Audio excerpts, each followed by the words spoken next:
evening. Welcome to the special Town Council meeting of Monday, June 5th, 2023 at 6:38 p.m. here in the McKinnon Council Chambers. The first, relative to Mass General Law, Chapter 38, Section 20F, and for the benefit of the public, this meeting is being recorded by both video and audio methods. First is call to order. Second is Pledge of Allegiance.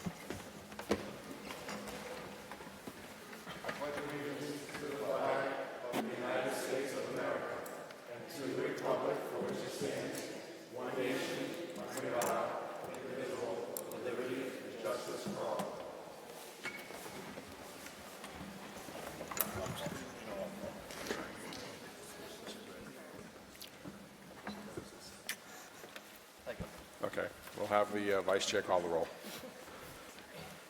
Councilor Adams is present. Councilor Dow. Councilor Daniel. Present. Councilor Steves. Present. Councilor Ryan. Present. Councilor Rivas. Present. Councilor Montigny. Present. Councilor Marquetti. Present. Councilor Lazo. Present. 9. Very good. We have 9 and you have a quorum. Item number 4, vote to reconsider a vote of the Town Council taken on May 22nd, 2023. Agenda item number 27, motion submitted by Councilor at Large Steves. Mr. Chairman, I would move that we reconsider the item of 27 on that agenda, which specifically reads, vote to approve amendment number 3 for $81,000 for additional construction phase services for the South Street Water Transmission Main Improvements and Road Reconstruction Project, and authorize the town manager to sign all related documents. Mr. Chairman, Councilor Marquetti. I believe this agenda item is out of order. A motion to reconsider has to be done at the same night that the original Or motion was one voted on. thereafter. I think what Councilor Steves is looking at is maybe a rescinding the motion, not a reconsider. It can be, and the way I understand Robert's rules and looking it over, that we can reconsider in the following meeting. So the chair will rule that could I the read it agenda is first? in order. Before you rule anything, could I just read what Robert's rules Certainly. says first? Important thing to know about reconsider is that there is only a limited period of time within which it can be made. This motion can be made only on the same day of which the vote sought to be reconsidered was taken. The only exception to the rule is in the case of a session, and these aren't sessions. So I believe what Councilor Steves meant was to reconsider this, to rescind the vote, not reconsider. So I believe this is out of order. And that's from the book that was given to us as town councilors. So. Councilor Lazo. It's my understanding, in my experience with parliamentary procedures, at the meeting there are 2 things that can happen. One, they can reconsider it that night, or the person in the affirmative has to notify the chair that night of reconsideration at the future meeting. Those are the 2 ways to get a reconsideration back on the floor. That's to my knowledge on parliamentary procedure. I would like to tackle this issue again personally. Procedurally, I don't know if I agree with it. If that's the case, then I Councilor will make it as a motion to rescind and revote it. It ends up essentially being the same thing. So. All right. We have a vote. We have an agenda item on the floor. It has not been seconded at this point. I'll second it. Okay. So we have a motion and a second. I consider it to be in order at this point. The chair considers it to be in order at this point. Do you wish to amend your motion, Councilor Steves? To do what To specifically? rescind? I'm not sure what you're asking, because I just said I will make it as a motion to rescind if that's what you wish. Okay, well, we had a motion that was on the floor. I thought he seconded. seconded the motion to rescind, or No, he No, seconded it he first. seconded the okay. original I motion. will move to then. I will change it to rescind if you would like to. If Vote you to would be- rescind the as vote. as a friendly amendment, if you wish to second that, Councilor Adams. Okay, I'll do it. then we don't need to. Very good. So we're going to amend the motion to say vote to rescind a vote of the town council taken on May 22nd, 2023. Agenda item number 27.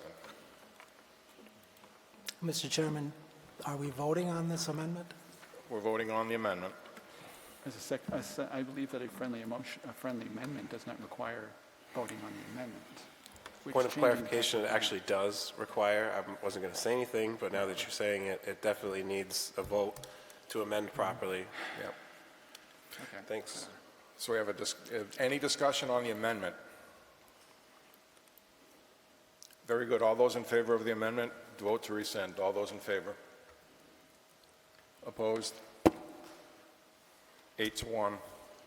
The motion is amended. Mr. Chairman? Councilor Marquetti. So now that he has made it a motion to rescind, it's going to require a two-thirds vote. Because he made the motion to rescind at the meeting. Thank you. He did not give us prior notice that he wanted to rescind it. That's correct. Any more discussion on the amended motion? Vote to rescind the vote of the town council taken on May 22nd, 2023, agenda item 27. Very good. Roll call, please. Counselor Adams? Yes. Counselor Daniel? Yes. Counselor Dow? No. Counselor Lazo? Yes. Counselor Marquetti? No. Counselor Montigny? Yes. Counselor Rivas? Yes. Counselor Ryan? Yes. Counselor Steves? Yes. There are 7 votes in the affirmative. That's more than two-thirds. The motion passes. So we now have a motion on, the way I understand it, we have a motion on the floor now. Vote to Shall I make a motion, Mr. Chairman? go ahead. Okay. I move that we vote that we approve amendment number 3 for $81,000 for additional construction phase services for the South Street Water Transmission Main Improvements and Road Reconstruction Project, and authorize the town manager to sign all related documents. Second. We have a motion and a second. The motion reading, vote to approve amendment number 3 for $81,000 for additional construction phase services for the South Street Water Transmission Main Improvements and Road Reconstruction Project, and authorize the town manager to sign all related documents. We have a motion by Councilor Steves, a second by Councilor Ryan. Councilor Steves. Thank you, Mr. Chairman. As I mentioned at the last meeting, I had originally voted to shoot this thing down. And I have been thinking about it personally for a while, and I had a chance to talk to Charlie about it. And honestly, I think part of it came from the fact that I was kind of tired going into that meeting, and I was tireder by that point. And as I think most of you remember, I had voted in favor of it at the subcommittee meeting. So what I would like to read at the moment is I get this email by way of Charlie from Cassandra La Rochelle over at Tyne Bond, and I would like to read that to you. She said, the amendment number 3, the March 2023, stated that we had provided 1,007 hours of construction observation to date. At that point, we had also provided approximately 760 hours of construction administration for a total of 1,770. This is the total time spent throughout the entire project's construction period, including a partial construction season in 21 and a full construction season in 22. As Gus noted, the budget summary presented to the subcommittee included 2,011 hours. The 240 hours difference is the additional time provided for 2023 construction season, April 2023 through May 12th, for observation and administration, about 8 hours a day. At the time we had originally debated this issue, I had questioned some of those numbers as not making a whole lot of sense, but I wasn't really thinking about the fact that it had started a lot earlier than I was thinking. So I think looking at it now and thinking about it a little bit, it makes a lot more sense. And in the past, I have a track record of supporting doing these kinds of oversight projects, and I think we must continue them. And I think it makes a lot more sense to make sure that we, A, pay Tyne Bond for the work that they've already done, and B, that we continue to make sure that this project, which is basically going to paving phase this week, gets done properly. It's almost done. I think we should make sure we finish it correctly, let them take a look at the project and make sure that they have their eyes on the project so that it gets done right. I think one of the issues going forward is that we need to make sure we work out maybe a better way between the town, the engineers, and the contractors to make sure that we have a better plan for such projects in terms of how long they'll take, so that we don't keep seeing these kinds of changes come forward over time, and maybe prevent these kinds of things from happening again. Thank you. Council Lazo. I voted against this I saw it at subcommittee, and I voted against it. In the construction business, you bid a job, and when you bid it, you bid so many hours of whatever it is, oversight, inspection, or observation. There was a price put together, and the only question I had was, the night of the vote, were there any extras, an expansion of the project that would expand the hours of observation? And nobody answered the question that there was any expansion. They had the same job. It was the same lineal footages, the same depths. So to me, when someone comes forward and gives you an $81,000 extra, but there were nobody could justify that there were changes in the project. And that's when I said, well, why do we owe this money? And granted, we did not have a DPW director on board. We have one on board now, and I think when the company walked off the job because they didn't get the $81,000, our DPW director took care of the oversight and observation to the finish line. And now they're doing finish top this week. Hopefully they won't do it in a rainstorm. One thing we've learned about paving, oversight is important. I'm arguing the hours because nobody can still tonight, nobody's telling me that there's the expansion of the project, there was extras where we needed the guy on the job more hours. So what they did was they never figured enough hours in the beginning. That's my assumption. So the taxpayer is going to pay $81,000 without justifying, at least justify the extras. And I don't see justification for it. We did not, from what I'm hearing, we did not, the town, change the actual installation of that project. So moving forward, I'm still a no vote, but I think when you vote yes for $81,000, you should at least get an explanation. Yeah, okay, they said, yeah, we inspected it, and I'm not questioning where they put the hours in. I'm saying they missed it when they bid it, because they don't seem to come forward saying we added lineal footage of pipe, lineal footage of excavation, where we can sit there and say, oh, there were some unforeseen things like we hit ledge, excess water, pumping, something, where we needed that inspector on site more hours. I'm for it. But when you turn around and say, no, nothing really changed outside of we were advised to pave in the springtime because of the disaster on Main Street. So I don't think we changed anything. The installation of the infrastructure is the same. The paving is the same. The road is the same. So for me, they missed it in the bid. And when you miss it in the bid, it's on you. I know when I bid a job, they just don't start throwing extras at me unless my customer changed with a change order on the job. Then I would have to charge extra, justifiable with the signed papers. Thank you. Anyone else? Council Marquetti. Thank you, Mr. Chairman, through you. Back in May 2022, we had a change order number 2 on the South Street Transmission Main Improvement and Road Reconstruction Project with Ludlow Construction for a time extension only as a result of delayed for pipe and water main materials due to manufacturer delay associated with COVID. At that time, the agenda said there is no cost increase associated with this change order. Now, this is what the change order, this is why the $81,000 tonight, why they're asking for more money, because of this delay from change order number 2. And when they say there's no cost increase associated with this change order, to me, that's exactly what it means. There's no cost increase. Now, it doesn't say there's no cost increase with the paving only, but there may be cost increase with the engineering or the oversight. It just says there'll be no more cost, there will be no additional cost increase. And the reason for the change order to delay this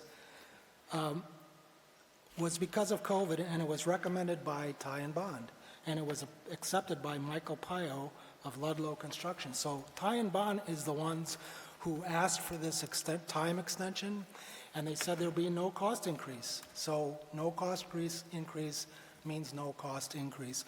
And if you let them do this tonight, then going down the road, West Street, they will do the same thing on West Street. They will do the same thing on Elm Street, on the Ashland Avenue Bridge, and all the other projects that they have in this town. And so that's why I'm voting no on this as well. And I also think that the council, when the council takes a vote on something, I think that we should stick to how we vote on it, on how the majority rules, because when you keep going back and forth, and I've seen it a few times, it just makes the council look very fickle, and that's what I want to try and avoid. So I'm going to vote against this again tonight. Thank you. Very good. Anyone else? Council Osmer. Just a quick oversight. Our DPW director is on staff now. That is really big for having him on staff and in place for the spring construction. Not only on this job did he serve above and beyond on the inspections, he is hands on the ground everywhere. So I think Rich Benoit has been doing a good job, and I think that is part of the problem. In the past year, when we don't have a DPW director, he didn't have a second in command, we had a project supervisor or whatever was running it. I think we're in better hands today moving forward. Thank you. Very good. Anyone else? There being no further discussion, roll call, please. Counselor Daniel? Yes. Counselor Dow? No. Counselor Lazo? No. Counselor Marquetti? No. Counselor Montigny? No. Counselor Rivas? Yes. Counselor Ryan? Yes. Counselor Steves? Yes. Counselor Adams? Yes. Counselor Daniel? Already voted. Did I get you twice? Oh, sorry. That's quite all right. 5 yeas, 4 nays, the motion passes. I thought it had to be a two-thirds vote. No. No. Because the rescind wasn't, He rescinded. but you We didn't voted. notify prior. The vote to rescind already passed with two-thirds. That was a two-thirds vote. That for was the rescinding. two-thirds, gotcha. Once that's done, it clears up that motion. Motion's majority. Gotcha. Item number 5, vote to accept the purchase and sale agreement and the use and occupancy application to acquire 76 Central Street as a friendly taking. Allow the use of an additional $10,000 from CDBG miscellaneous income project number 80230, previously committed to a relocation specialist on February 13, 2023, and now no longer needed, and authorize the town manager to sign any related documents. So moved. Second. Motion by Councilor Ryan, second by Councilor Steves. Ms. Dean. Good evening. Thank you for reviewing this agenda item tonight during your special town council. Good luck with the rest of your meeting.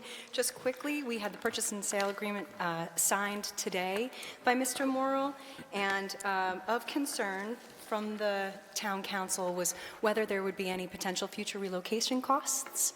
With this agreement, we are he is signing that this is the final price and they have no right to go forward with future relocation costs. So although it's $10,000 more, you have that guarantee. The $10,000 that we're asking for, we're using from the relocation specialist that's no longer needed because they're forfeiting, or not forfeiting, they're choosing not to get any more relocation costs. Please let me know if any of that is not clear. I sent you the purchase and sale agreement and the use and occupancy agreement this evening at 5:30. And I also, in the email, I explained the procedure for the parcel. Mass DOT and we needed to find a way to get around some of the potential NEPA review, potential Chapter 97. There's just a couple of things that were potentially going to hold up our grant. If that review needed to happen, it's specifically the Chapter 97, it would have taken an extra year for us, and we obviously didn't have that time. So as a solution, we'd been on these calls with Mass DOT's right-of-way team, working very closely with their leadership, and they extended the option to us to have the parcel divided in two. They would take a small 7% of the parcel, and we maintain the other. That 7% then becomes road project. Road project cannot be combined with what we've done as a deed restriction for conservation. So the road project will be the small parcel that then has the handicap ramps on it connected to the tip, and ours will be the park portion. The detail with that, Mass DOT was willing to do an environmental justice review for almost $40,000 for us on the fly. It was done in record time to be able to cover both of us to go this route. So should you approve the agreement tonight, we will go to the planning board on Wednesday. They will then review the A&R for the parcels to be divided.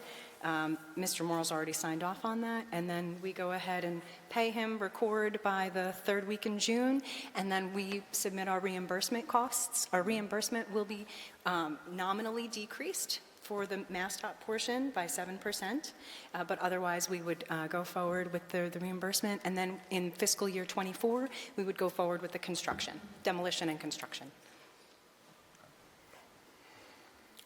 Councilor Ryan first, then Councilor Montigny. Thank you, Mr. Chair, through you. I want to thank everybody involved in the town manager's office, and I just have to say, Peg, what a rock star. You have been working so hard on this. I can't tell you how many meetings we've been discussing. You got it done. You got everybody to the table, and you got it done. And I'm so happy that we're finally at the end point and that we've gotten all parties to agree to a friendly taking, and it's thanks to you and your leadership in that office. Continue to keep up the great work you've been doing. Thank you. It's credit to the interim town manager, for sure. Charlie did a great job. Thank you so much for your assistance in the process. And then Mass DOT should definitely be publicly acknowledged. Pam Markey, leadership at the right-of-way team. I look forward to working with them for the TIP project. They were all incredibly helpful. And always so humble. Councilor Montigny. Thank you very much. I do appreciate being here at the finish line of this without wondering whether or not we're going to pay a certain amount later. And I want this piece of land. I just think it's a bit expensive. I would like you to tell me why we should pay this money for this land, please. Sure. Thank so, you. Yes, and we have here Andrew Murch from the Redevelopment Authority. So, Andrew, if you want to just quickly speak about the history of where the acquisition comes from? Sure. Andrew Murch, 101 High Street, Chairman of the Redevelopment Authority. The Redevelopment Authority has been working with this for the last year or so. The purchase of this project was part of the original urban renewal plan that was developed in 2011 and approved. It's part of the rail trail that went through the center of town, as well as adjoining parcels to that. This was originally listed as a property for purchase of the town in order for the redevelopment of the central core. So what the Redevelopment Authority and I, as well as Peg and the rest of the crew in the town manager's office and DOT, we're just trying to continue to execute the 2011 urban renewal plan and add that additional green space and trail right in through the center of town.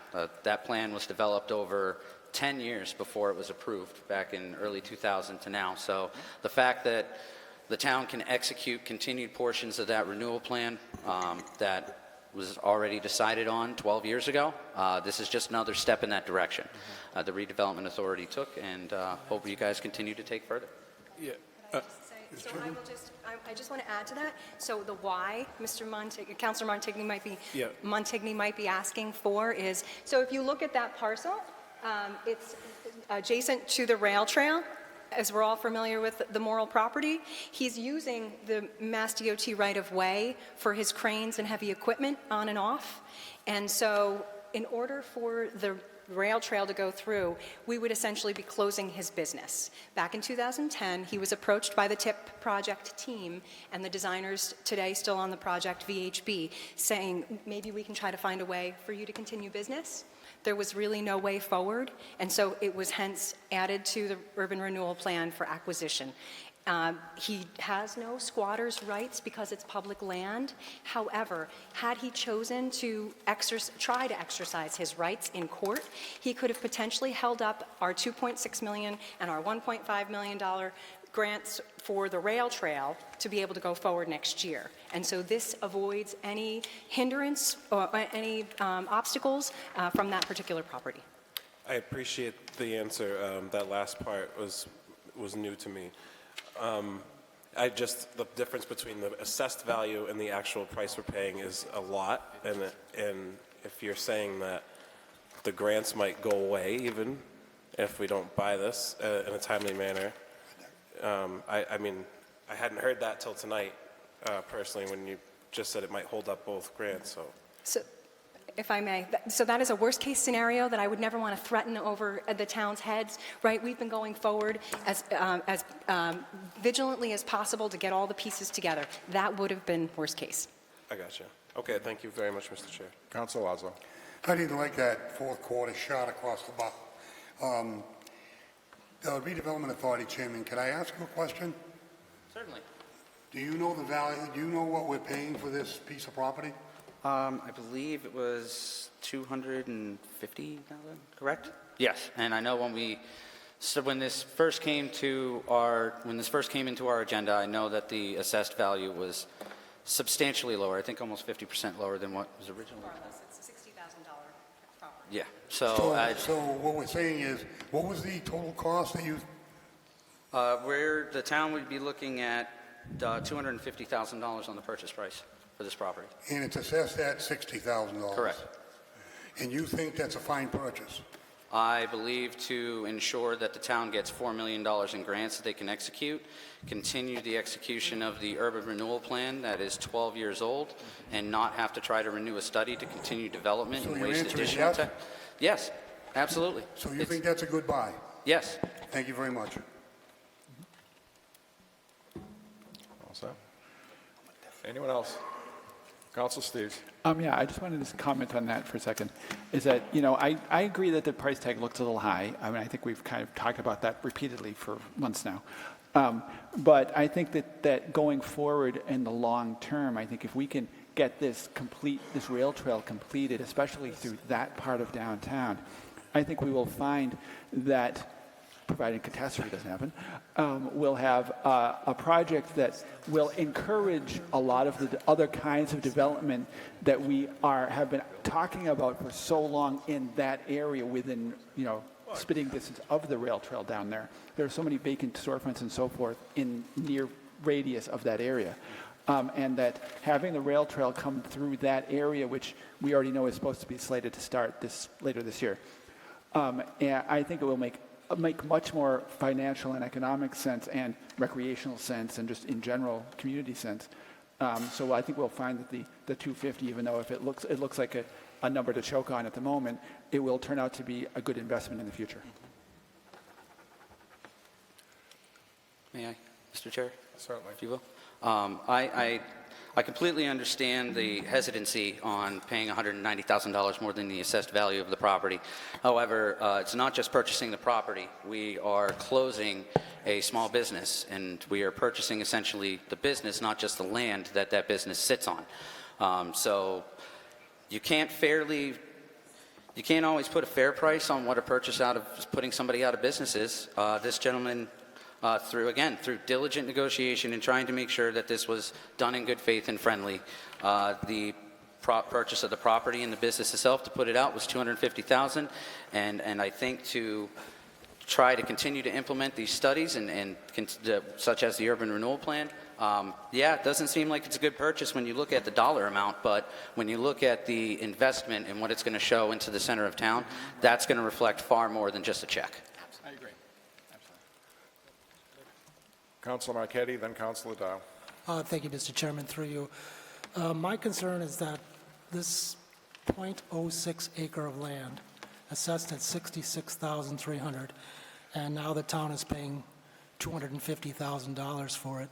And that tells me there's a problem with the assessor's office when they can come to my neighborhood, assess a single-family home at $500,000, and then suddenly the value of my home goes up.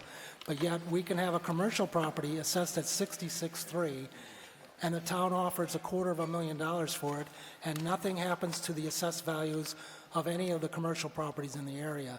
To me, that's just plain wrong. I think this is too much money for that sliver of land, and if you wanted to offer him $80,000, I might agree with it. But $250,000 for something that's assessed at $66,000, I wouldn't be in support of that. Thank you. Very good. Mr. Mandaner? Yes. Well, I would like to point out, though, that actually, maybe you're aware of this, but the appraised value that we received is $130,000 for the land and buildings of the parcels that we're taking. Okay. And then you have the situation where this does put, a 100-year-old business out of business, and there is some, value to that. So it was also under my impression that when we had the, discussion before, the council was interested in paying up to the $250 with the $240 plus the $10 that was going to go to the relocation specialist. And then the concern was that it wouldn't be capped at the $250,000, that there was a possibility that relocation costs and so forth could add as much as another $90,000 or $100,000 to that. And so when I negotiated this with the owner, as I was asked to do before that May 2nd date that you had, I felt that this was a fair, price through the number that was set by agreed to, I thought at the time, by the town council. The only difference being that $10,000 that would go to the relocation specialist would go toward the purchase of the property. So I felt that it was a fair deal for both the town and the business owner. Very good. Councilor Dow. Thank you, Chair, through you. Yes, we did discuss that, Mr. Town Manager, but I did not agree with them saying we're closing businesses. I'm about business, and everybody know that. And I don't want to close business in town. But to give somebody more money, what the business was, and saying the town closing business is wrong. We didn't tell him to use the public way or DOT road to do business and continue business. That's his problem. He should know that's not his land. He used it for free all these years. He never paid tax or rental or anything. So I'm going to support that tonight, but I don't want to hear the town closing business because that's wrong. He's using land is not his for free all these years, and now time to prove the town. And we came and grabbed the gentleman and said, listen, you're using the land for free. We're going to give you some money for the building, more than what it's worth, but I don't want to hear like we closing businesses in town. That's not fair either for us. Thank you. Councilor Steves. Thank you. Actually, since you say that, Councilor Dow, I was actually thinking somewhat along the similar lines about the whole idea of using the land inappropriately. But I think that in the long run, generally I agree we shouldn't be closing businesses either. But I think that going forward, this will end up being a situation where we'll see more businesses open than one close. And I think in the long run, it's going to be a beneficial circumstance for everybody. And I'm glad to see that you say you're going to support it, and I'm obviously going to support it too. So, Anyone else? Councilor Rivas. I tend to, I appreciate that the town manager and Ms. Dean and the redevelopment authority did all this work. Just remembering from our conversations earlier and the concern about the cost for relocation, that was my major concern, and I think that they've done an incredible job to really bring this down into a place where everyone could agree, and we could save, that worry in the future. And I think in the long run, I completely agree that it is going to be much better of a benefit to us than what we're paying out right now, because it's an integral part of the rail trail project. So I will be voting for this. Councilor Montigny. Thank you. There's a lot of different numbers being thrown around. Let's just ask for clarification here. Is there 250 plus relocation costs, or are there no relocation costs anymore? 250 is there. There's none. Okay. And then I thought someone said at one point we could build around this if we don't purchase it. The rail trail can be designed and not redesigned in a way that takes like forever and ruins the grant. It's just you just go around it, and it's unfortunately not in a nice straight line where the railroad was, but it's a little more down. Ms. Dean, maybe? Yes, you can design out this portion. You will be closing a business that then we risk coming back to the town, causing us any kind of delays, causing issues. This, to me, allows us to not even have to gamble that that's a chance, and ensure that the rail trail can go forward. And this was not my brainchild. This was the Urban Renewal Plan's brainchild after trying to design around the property and figure out what the best use of it is. If it's gone, we will be allowed to expand our downtown beautification efforts. It's, in my opinion, what I'm hearing about you'll bring in more businesses in the future. Yes, you're losing money on the tax rolls, but you're increasing exponentially the value of all the properties in that area. If we think about the rail trail swath, it's blighted. blatantly blighted. And this is going to be an instant cleanup of all that property. And then you take this small parcel and you complement it. You're now expanding out, and you're now leveraging those funds. You're leveraging the opportunities, right, that we're getting. That is our biggest chance for a difference as a public entity. So we take funds, we leverage them, right? We're taking our grant funds, we're taking our whatever in private investments, we're doing what we can with it to try to see impact. And so this is just, this is one small piece. Yes, it's a high dollar value in your opinion, but it will pay off if you just give it the opportunity. If we work through these plans, I believe that we will start to see the difference that the plans intended. I'm all set, thank you. Councilor Lazo. I understand the financing of it. I think it's too much money for the building. That's not even up for discussion. I think everybody agrees on that is a lot of money for a building that is not fully, how do I say, it's basically a monument where they do grinding, okay? And we're buying it, assuming there is no environmental problems with the building. The rail trail doesn't stop if this building's not purchased. The train went through that area.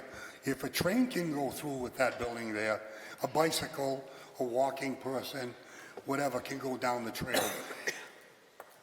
I don't like the boogeyman politics of, if we don't do this, this and that, and those sky's gonna fall. It's funny how this thing was talked about, but never, if we didn't get it, we didn't get it. If we got it, it's a nice to have, not a have to have. Now, tonight, it's a have to have. The bond's on fire, hurry up and vote for it. Don't care for that type of politics. Thank you. Councilor Adams. Move the question. Second. The question's been moved. All those in favor? Opposed? 8-1, the question is moved. Very good. The question is vote to accept the purchase and sale agreement and the use and occupancy application to acquire 76 Central Street as a friendly taking, allow the use of an additional $10,000 from CDBG miscellaneous income project number 80230, previously committed to a relocation specialist on February 13, 2023, and now no longer needed, and authorize the town manager to sign any related documents. Roll call, Mr. Chairman. Roll call it is. Excuse me. Counselor Dow? Yeah. Counselor Lazo? No.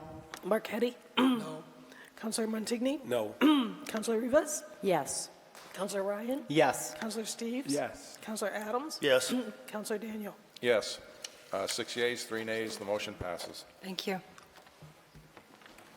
Thank you very much.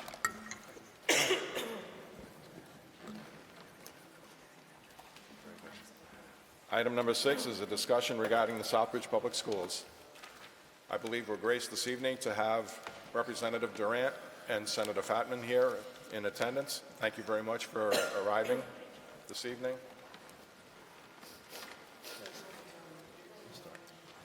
Yeah. Okay, we'll start with Councilor Adams. Just a real quick note, the whole purpose is to extend what we did with the council of the whole meeting. Tonight's meeting was supposed to be a council of the whole meeting strictly for this subject alone, but because of some other items that had to get done quickly, we ended up doing a special town council meeting to vote on a couple items. But the whole purpose behind this is keep on with the discussion all the way through. I will state, based on even conversations this evening and today and yesterday and a couple weeks before that, there has been a slow movement here and there with the state itself, and I look forward to having a conversation with them on the 12th of June in the Veterans Room, which will be closed doors, to have a conversation with about 10 of us with the state itself. So I look forward to the conversation this evening, but that's the purpose, is to continue on, as I think a lot of us in here really want to see the state be removed from Southbridge itself, understanding that it's a long process to happen, but at the same time, there's got to be a step-by-step process, and the fact that the town council, and I appreciate the councilors up here along with a lot of the residents, its teachers, and a few others, have stepped up to the plate and and the school board have stepped up to the plate and had these conversations. So I welcome the state representatives and the residents that come up here today. Thank you. Very good. If you'll indulge the senator, I believe the senator has another engagement as well and is spending time here with us for a part of the evening. If you'd like to address the council and address the topics that we have here, I'd appreciate Sure. it. Thank you, Mr. Chairman, and through you to the members.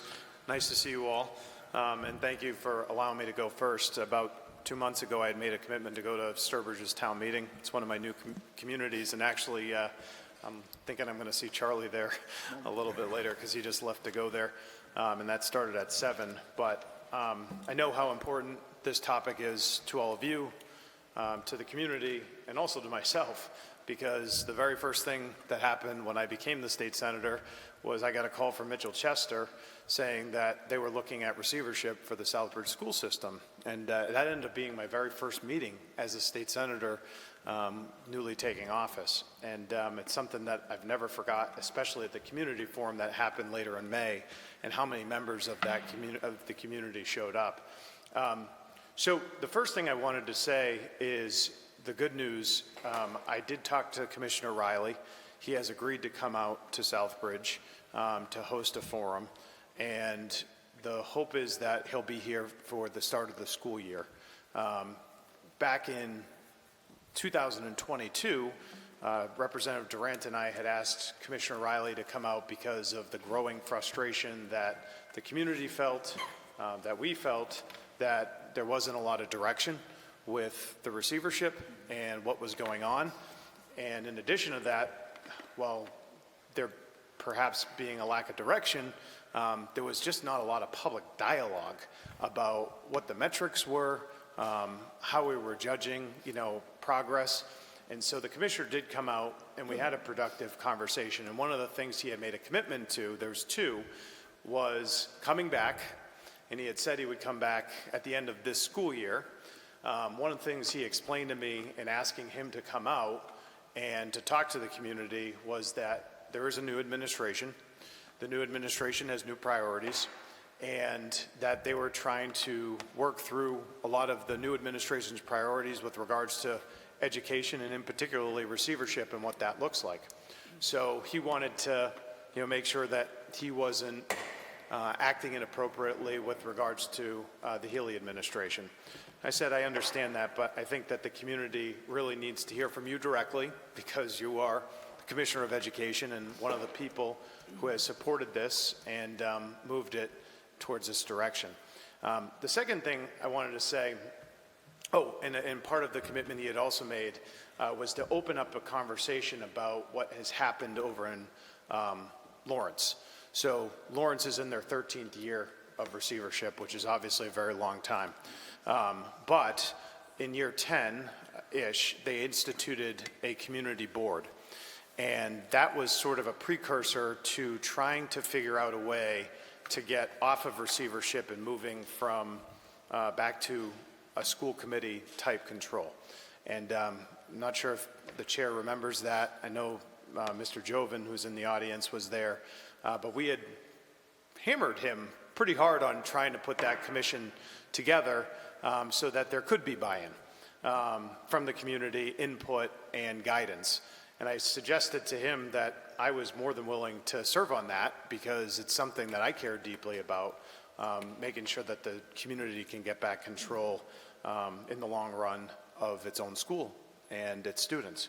The last thing I'll say, and I feel pretty strongly about this, and I know that there's a lot of people here in support of the Thrive Act. The Thrive Act was filed in January. It was sent to the Education Committee in February, and we don't know yet when it's going to have a hearing. Not necessarily opposed to that, not necessarily in favor of it. I want to hear what the committee hearing says. For me, there's really 4 I'd say constructive criticisms of receivership that are not just particular to Southbridge. I think they're really a problem in general with the 2 other districts as well, with Holyoke and Lawrence. And I've talked to the legislators in those communities. The number one problem that I see is community members tend to check out at a time when they're most needed to check in. And what I mean by that is when you disband a school committee, what's the point of being on the school committee really? If it's only operating in theory. And so then no one runs and no one participates. and you sort of create this very laissez-faire lethargy towards school leadership. And that is a huge problem. And another problem would be that if no one's running and you don't have sort of this competition of ideas, you might have no one run and someone just gets on for 3 votes. And then does that person really have the support and political leadership of the community? Probably not. The second thing I would say that really concerns me, and I, as recently as today, have talked to teachers who have left Southbridge, gone to Tantascwa, and some other districts, some who have chosen to retire because they sort of had enough. I think the continuity of teachers is an incredibly important problem when it comes to receivership, because the teachers who perhaps have worked their entire career and built a good reputation for themselves, they're put on the chopping block. A lot of times students generationally learn to trust those teachers, and their parents may have had them. I'm going through this situation right now with my own children, and you trust the teacher because I had said teacher, I knew what they were like, and my daughter is about to have said teacher. And now that's something that's evaporating, and it's a major problem with receivership in general. And I also think that's true of administrators. You have to have solid leadership time and time again with clear direction. And, since 2017, I know that there's been 7 principals in the high school. That's, really not acceptable. The third thing, and I think that this is probably the most important, you need to have clear public metrics to demonstrate progress and to communicate those metrics with the community. If you don't have that, and as a general rule, all receiverships should have that. And I've heard from Holyoke and in Lawrence that those were some of the challenges that existed there too. Not to say that Southbridge isn't unique in that regard. Every receiver has handled things differently. There's been different commissioners of education. But I think that that's something that has to be looked at with regards to receivership as a policy in general. I shared with Peter, and I'll share with you, one of the things that I've been hesitant upon about signing on to any legislation is I might write my own. This is something that's affected a community that I represent, and I think having had this go on for 8 years, I have a good idea of some of the problems and of which I just outlined. So having said all that, I'm looking forward to communicating with you about when the commissioner will come. We'll have that date pretty quickly. My office will be there on June 12th with the Deputy Commissioner. Mr. Adams was kind enough to pass along the date and time to me, and Amanda from my office will be there. I actually have to be in the State House that day, but we're looking forward to participating and trying to help, as we've tried to do throughout this entire 2015 to now period of time. So thank you for having me. If you have any questions, I'm happy to answer them. I just need to be cognizant that I am supposed to go to Sturbridge as well. Okay, we'll go down the line. Council Lazo. Senator, well put. Your description, your opinion is well received by myself.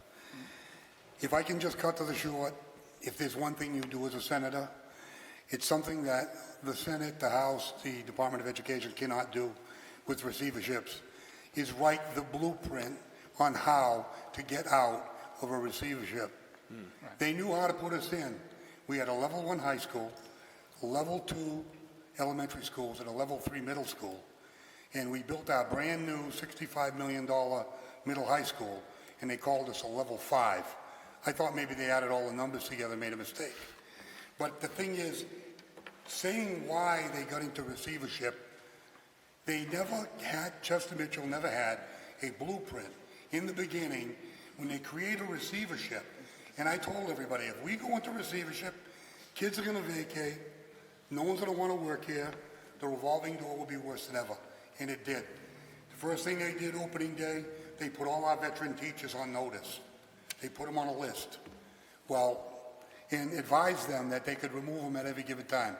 Everybody, tons of our veteran teachers hit the retirement button. They all had their 30 years. They were gone. And again, it's handed off to the school committee or the council or the town of Southbridge with no blueprint on how to get out. Now, if it's matrix, if it's something, I was always a big fan of heavy oversight by the Department of Ed. Do not take us over. Come in, be part of the board, get a blueprint on how to fix it. But what happened was it came down like a crashing house, just crashed. And now here we are, the revolving door is worse than ever.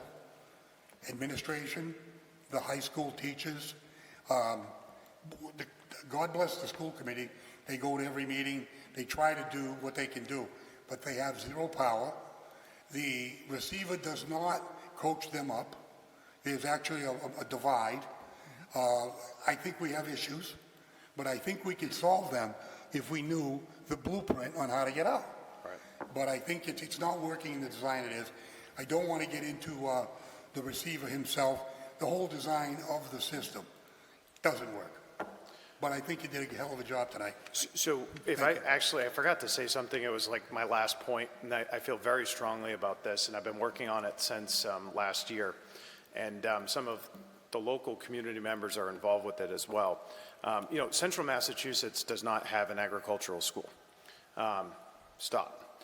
So we spend, and I say we, district to district to district across Worcester County, especially in southern Worcester County, spends a ton of money sending students to Norfolk Agricultural School and then also out to Springfield to get that service.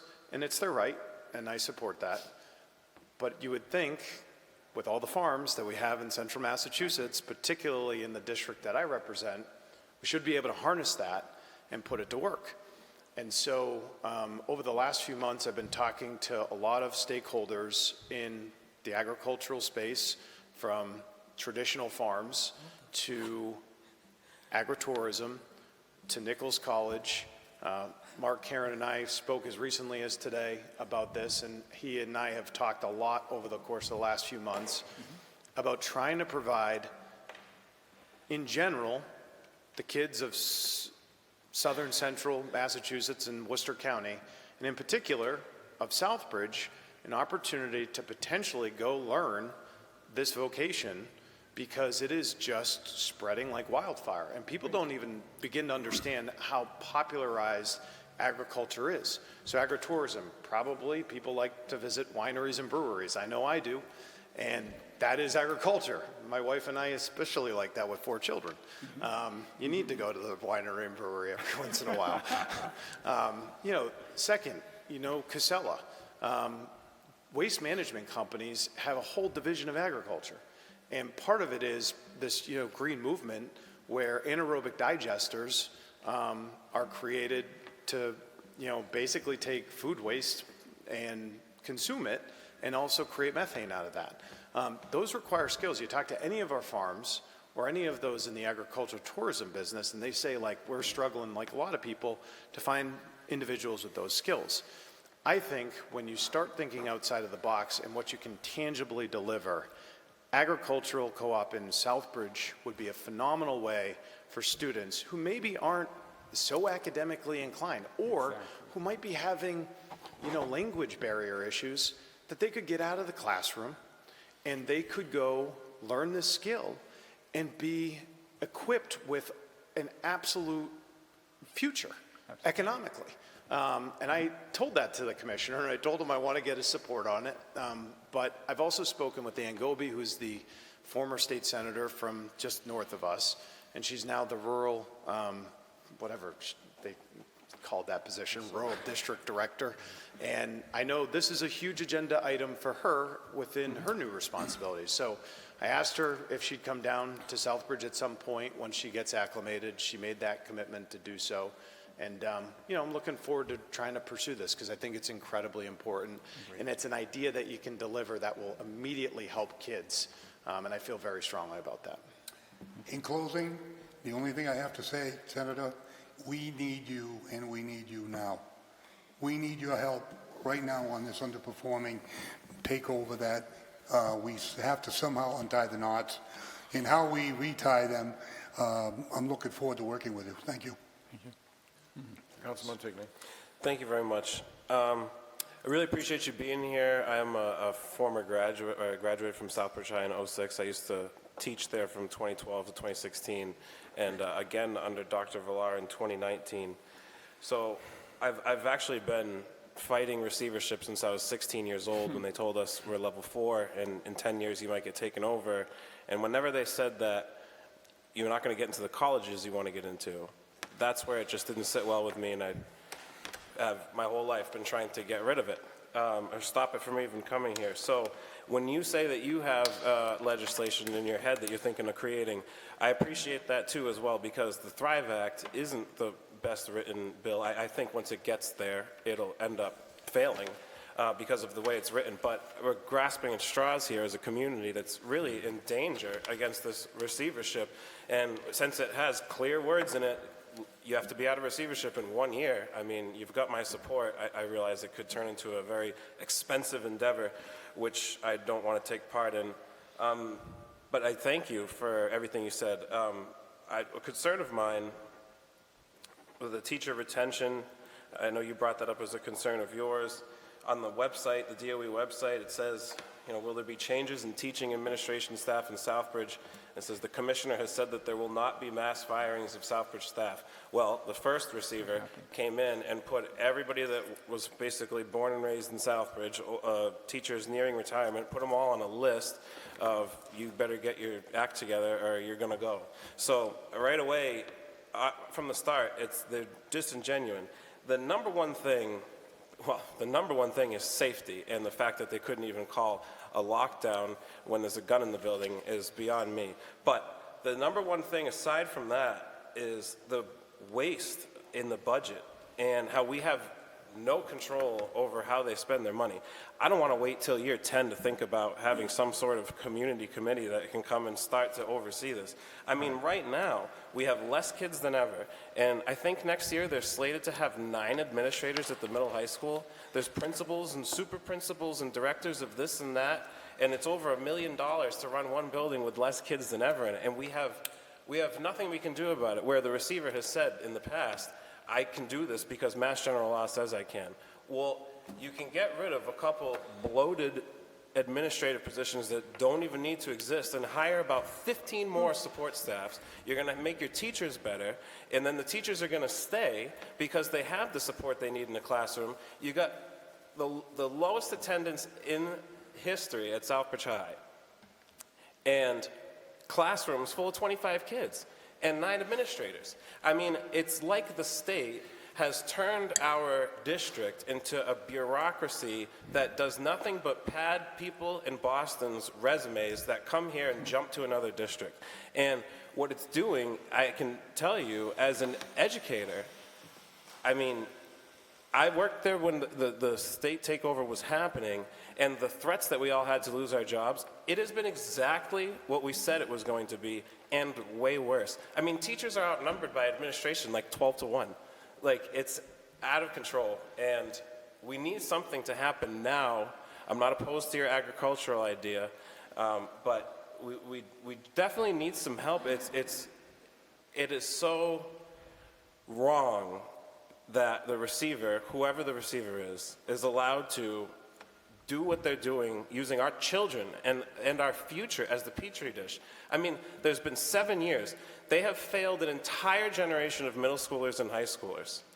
And it's just, there's got to be something to be done, like, sooner than later to stop this. And I appreciate you and Representative Durant both being here tonight. It means a lot to me. I'm sure it means a lot to other people here. But Councilor Lazo is right. We do need you now. And I appreciate you hearing our concerns about what's going on in our district and our children. Thank you. Mr. Montague. Councilor Marquetti. Thank you, Mr. Chairman, through you. Southbridge has been having problems going way back to 2004. If you read the state report on why they took over the district, they mention all the problems that had been going on for a decade. And leading up to the final takeover, you were at the meeting, and reading what you said at that time, you said, I don't view receivership with hostility. I see it as an antidote to a problem. That was a quote of you back in 2016. So now you're saying that you see what the problems are with receivership. I think you could have seen back then what the same problems that with receivership that we are having now back in 2016. A school committee that has no power, well, everyone knew that that's what was going to happen when receivership took over a school committee with no power. Now, I agree with Councilor Lazo and Councilor Montigny. It's good to see you and Peter Durant here tonight. But we need you to be here not just for this. We need you here for other issues. Southbridge is struggling economically. We need businesses to come here. We need to harness some of the good, positive things that are here in Southbridge. And I would like to see you more often than just when we have a problem with the school. I want to see you here for other issues as well. Thank you. Councilor Rivas. Thank you. Thank you, Senator Fatman, for being here, and Representative Durant. I do agree with my colleagues. We do need a lot of help. I'm curious to know about how long did it take for the state to implement the community board in Lawrence, if you have the answer to that? So my understanding was it was about year 9 that they started instituting it. You know, we had talked about it back, I believe we had our meeting in October of 2022 with the commissioner. It could have been November. A lot of these dates kind of meld together these days. But, you know, I had said that I thought it was a really important step and would be happy to serve on it. I'm sure Peter feels the same way, but I know many of you feel the same way. And, you know, it's just an opportunity for there to be actual guidance and proactive communication. And that's one of the things that I think hasn't gone so well. Thank you. My concern with some of the, I do support the Thrive Act. My concern is a lot of times when there are these like groups for the turnover plan, and there was a stakeholder group, many parts of our community are left out. In a community that is almost 30% Latino, we had one person on that original stakeholder group. And I believe there were no parents of students on IEPs. I think that whether it is implementing in the Thrive Act or whether it is a legislation or a bill that you're going to file, I want to see true representation from all sectors in our community. I think that is part of the problem why we went into receivership to begin with. If we've noticed, all 3 communities in receivership have a high students on IEPs, students of color, and students that are economically disadvantaged. That is not an accident. There is a reason why these communities are going into receivership, and representation and inclusion in the process is vital. Whatever plan we go with, it is really important that there are parents on these stakeholder groups that have students with IEPs. I haven't seen representation at all in that aspect, and that is one of the areas that is of most concern in our community. That's a great point. All set. Very good. Councilor Ryan. Thank you, Mr. Chair. Through you, first, thank you, Senator Fatman. Thank you, Representative Durant, for being here today. I appreciate your time. One thing that, from my experience with receivership, that has come out to me is that the system itself does not breed accountability naturally, especially when it comes to the locality. A lot of states have moved away from this top-down approach to appointing diverse boards of people when they institute receiverships. Michigan is what comes to mind. They used to have that controversial law in which the governor would just appoint whoever. Now they appoint a board of people that's representative of the school system, the state, and all stakeholder interests to make sure everybody has something at the table. So I think it's really important that we move away from this top-down model to a model that actually is representative and inclusive of all the stakeholders in the community, all the interests from the state interests, all the state interests, whether they're coming in to look at curriculum standards, financial standards, etc. But also making sure because you have parents and you have people who have kids in the system, you have educators, etc. Because when you have that local buy-in to the process, it's far more conducive to long-term success. The problem here is the process has not been inclusive. It's been very divisive, and it's pushed a lot of the community away from being in the process. Right. That doesn't build faith and trust that things are happening. You need that communicative spirit. So I would urge that if you're seeking to put in legislation, that the receivership model, if they do decide to stick with it, if that's in your legislation, that it's not just one person at the top. Right. It's a diverse group of people with different interests to make sure that Power One doesn't get too concentrated and that it breeds accountability at all levels. That is what's needed if we're going to truly fix what's wrong. Great. Thank you. You're good. One more, and then we'll excuse you. Council Steves. Thank you, Mr. Chairman. I completely agree with pretty much what everybody has said so far. One of the things I would like to ask, first off, I want to point out, I could jump back to your agricultural school idea.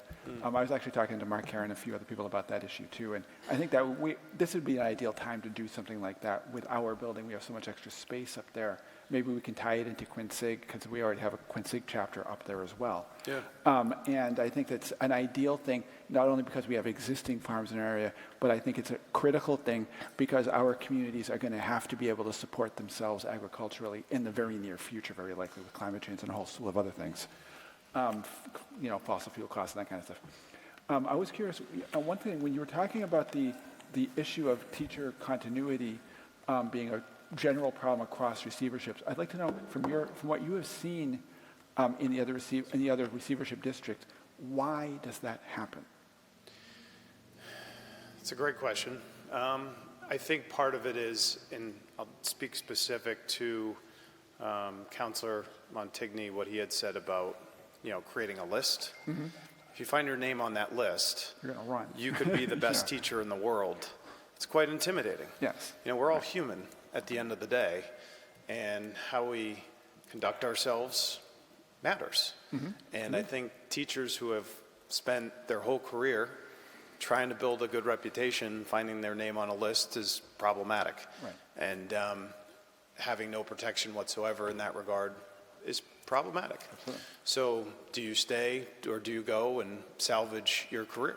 Right. And I think that that's part of it. And then you think about the ripple effect that has. If you're a teacher who's been there for 25 years and all of a sudden, the reputation you've built could be demolished. Right. The ripple effect is, the young teacher coming up that you could tutor and help, learn the ropes, that goes away. Mm-hmm. Right. So the institutional knowledge, and I also, this is a bad analogy, but it's somewhat similar. Community policing is incredibly important because you know the individuals. Right. So community teaching is the same exact thing. Critical. Yes. You need to know the individuals, and every school has problematic children. Mm-hmm. And if you don't know that, and you just walk into a situation, you may not know the background as to why or what the circumstances are, and that is, I think, problematic, or how you deal with that student. So that's why I said, as a general principle amongst receivership, I think that the teacher continuity and maintenance is a real challenge and issue, and it's something that needs to be looked at. And also to Councilor Ryan, I will look at Michigan and what they changed. Okay. I was also curious about, because I know one of the things that the law allows is that receivership can be done by a nonprofit board, but as I understand it, that really isn't happening. Are you aware of any circumstances, I don't think that they've existed in Massachusetts, but are there other circumstances in other states where they've actually done a nonprofit board as opposed to a single receiver? Because it seems like the default is basically dictatorship. Right. Yeah, I'm not familiar.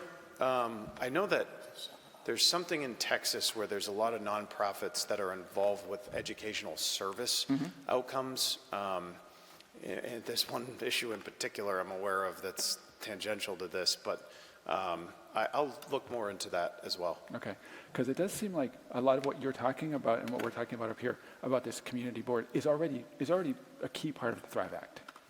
Mm-hmm. And I think that if we can do something like that, I guess how do we how do we ensure that, to kind of go back to what Councilor Rivas was mentioning, how do we ensure that these boards are truly representative of the issues that the community needs to have in the schools, but are also good at fixing the problems of the schools?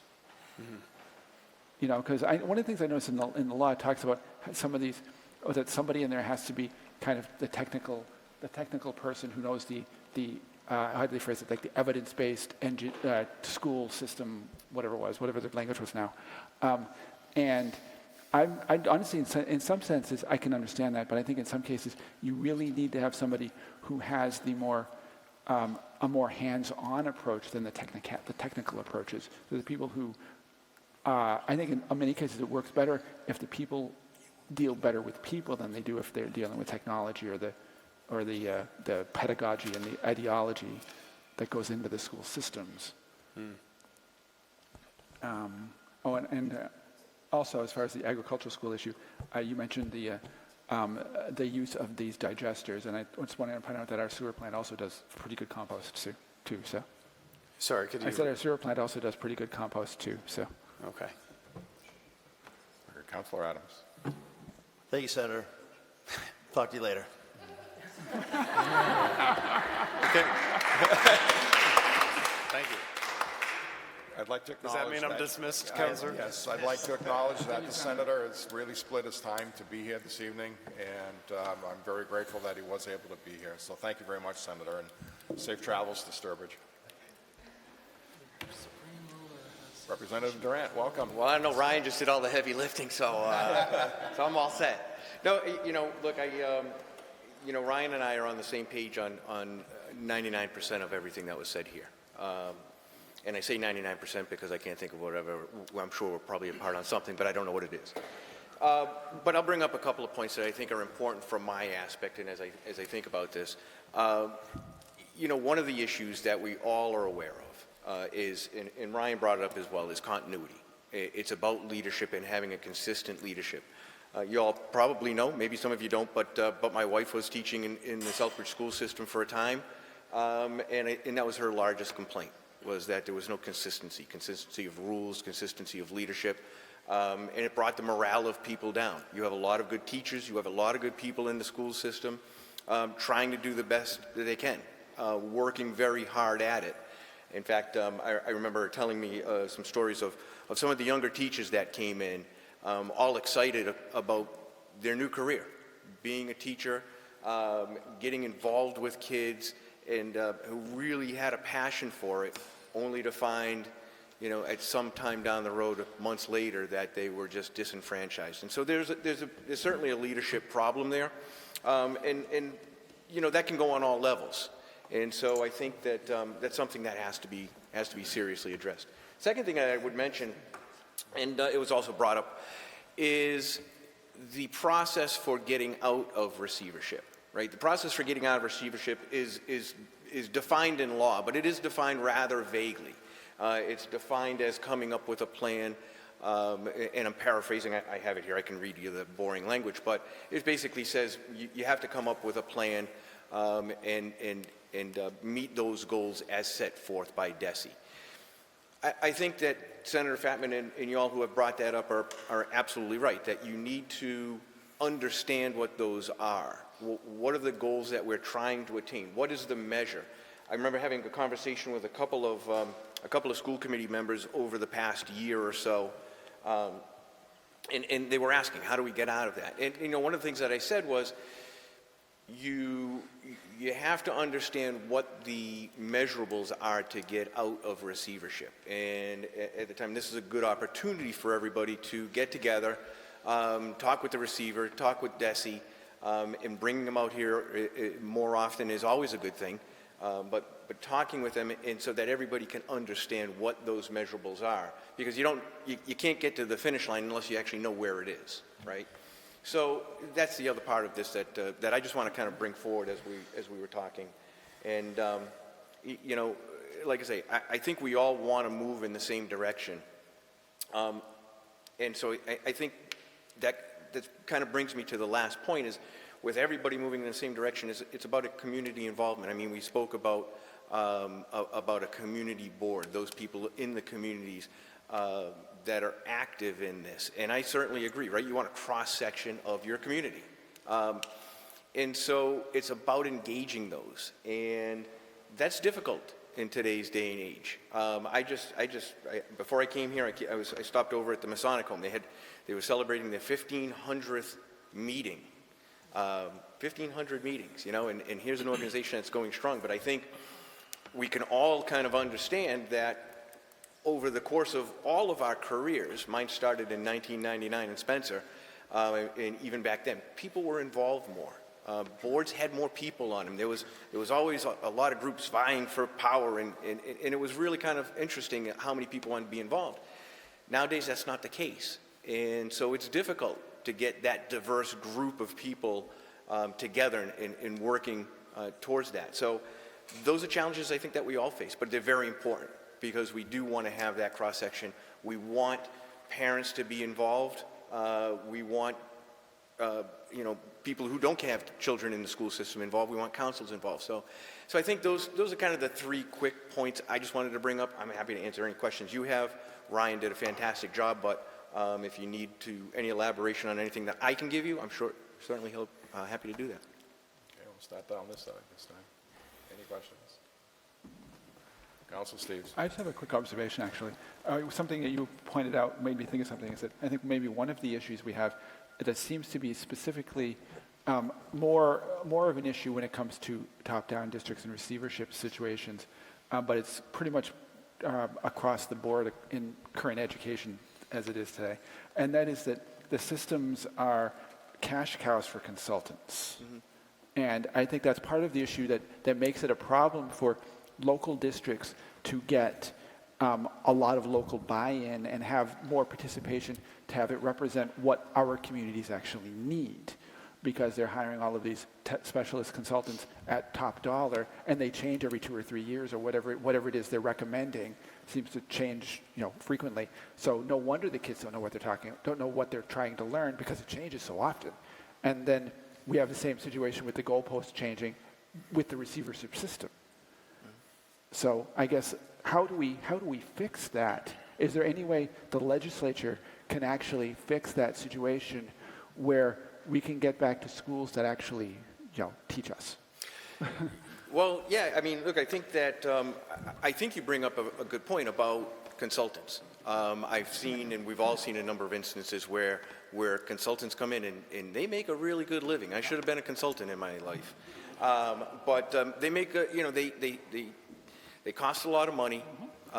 They come up with some kind of esoteric plan, and maybe you implement it and maybe you don't. And if you don't, you move on to the next consultant. So I absolutely agree.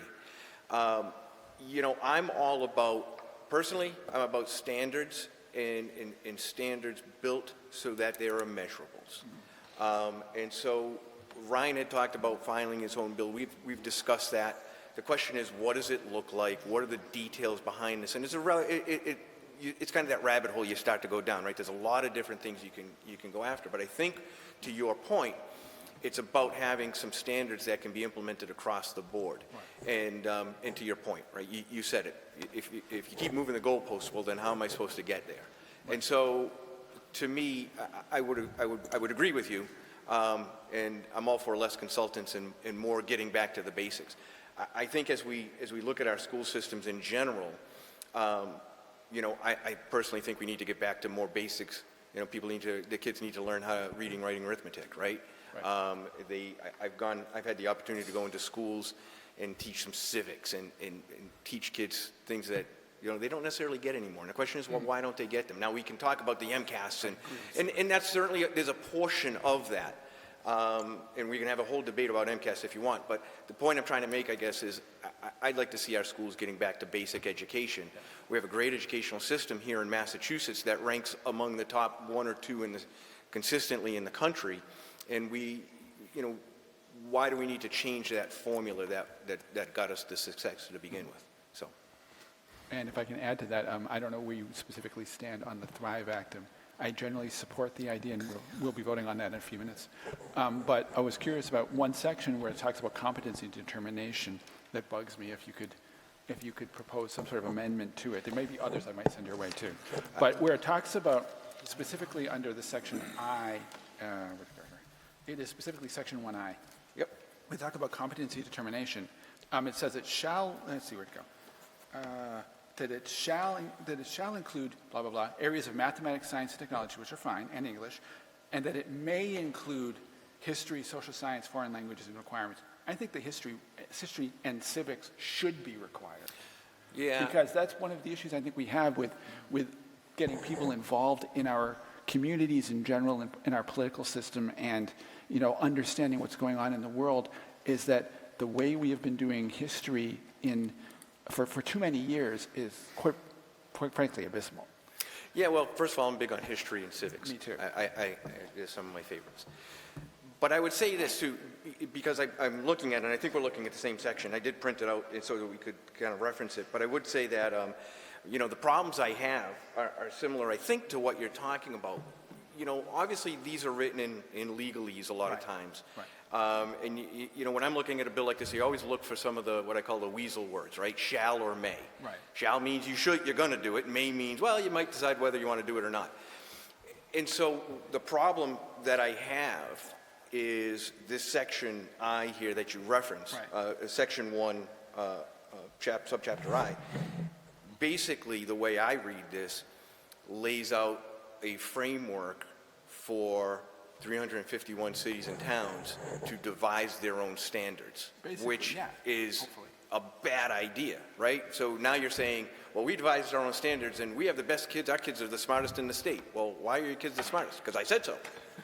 So that doesn't work. Right. So again, I got to go back to the standardization. So yeah, right off the bat, when you talk about this Thrive Act, I think I'll be honest with you, this is not in this current form, is not a bill that I would support. There's portions of this bill that I would support, but I couldn't find myself to vote for this specific bill. Okay. But that's one of the big things, is if we're just creating standards that are going to be different from every school system, well, that doesn't really serve us as a whole.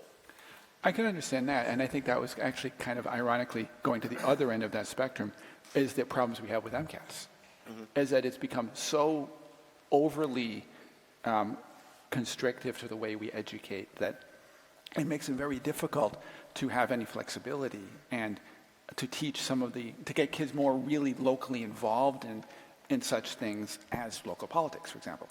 And I think that if we can kind of meet halfway between that really loose thing that you're afraid of and the really strict and kind of stupid MCAS that we now have, there's got to be some better way to do this than we're doing now.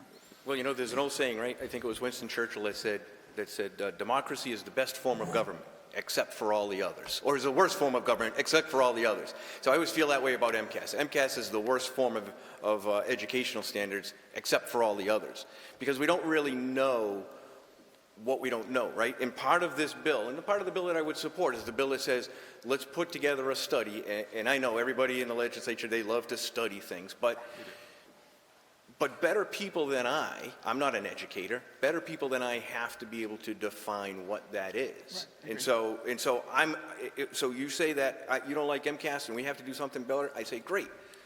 But I don't know what that is. Let's figure it out. Right. I agree. I support MCAS for several reasons, because I do think we have to have a standard to measure everybody against.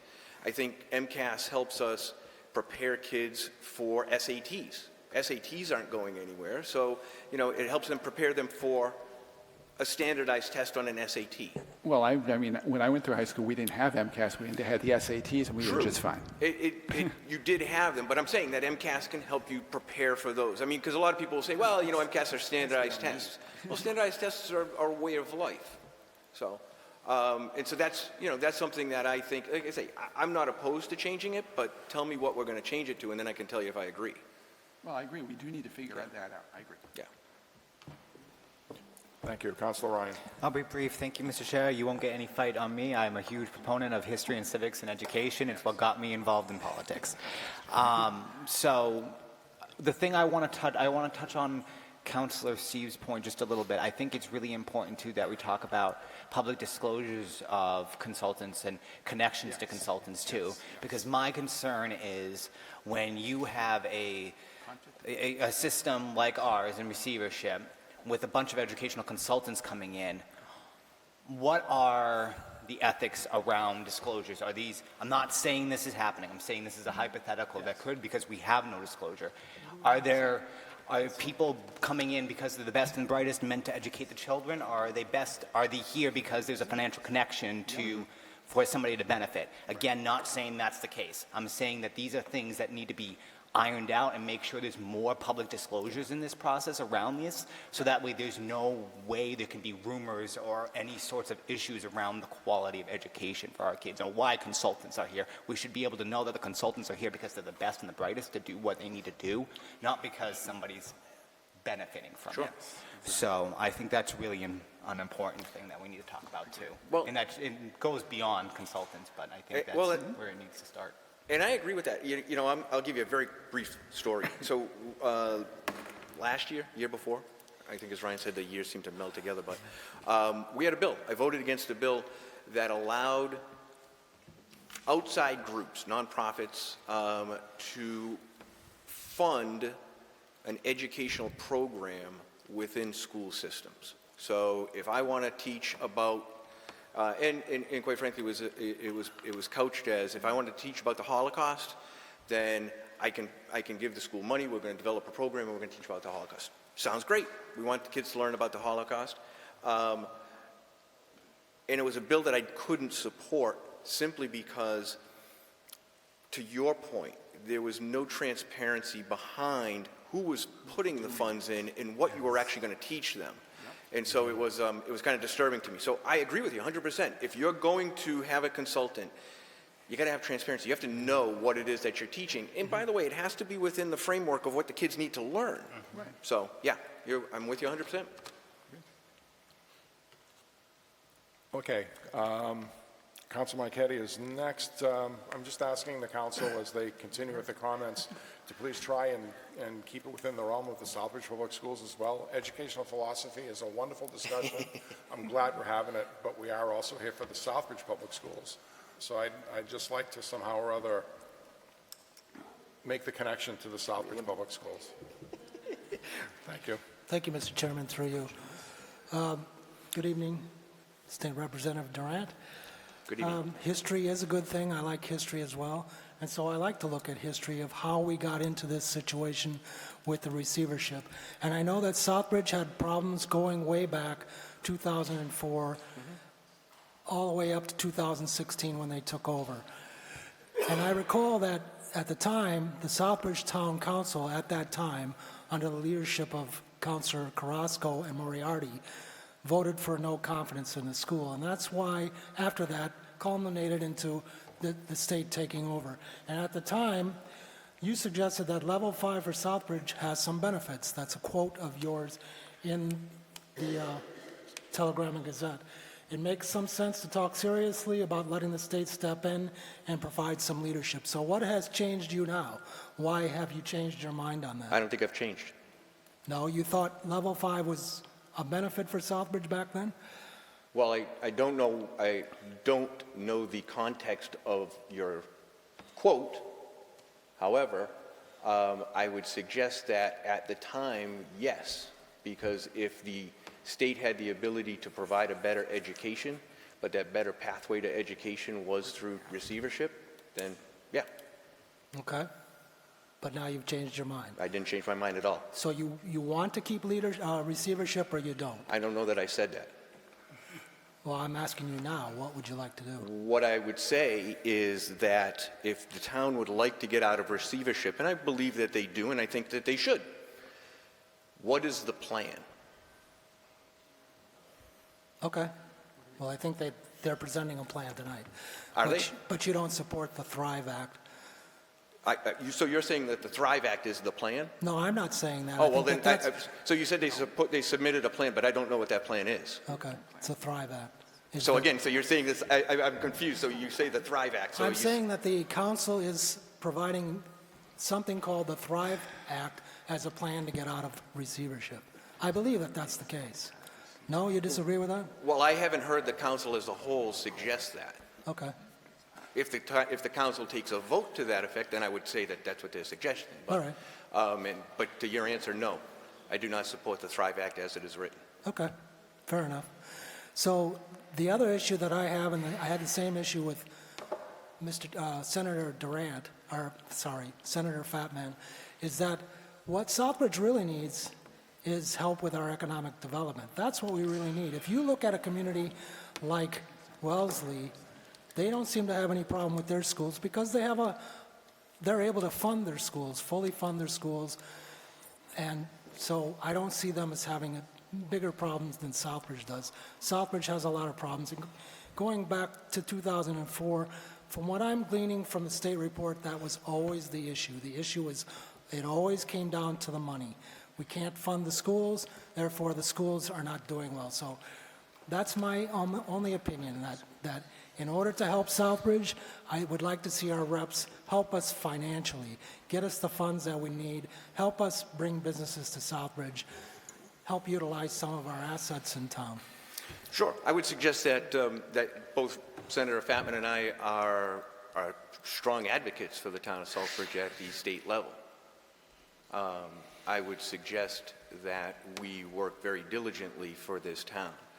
The funding formulas for schools and for local aid are pretty much set in stone. Now, whether or not we agree with them, and I don't particularly care for the school funding formula, I think there's a lot of work there, and we've all known that there has to be a lot of work there.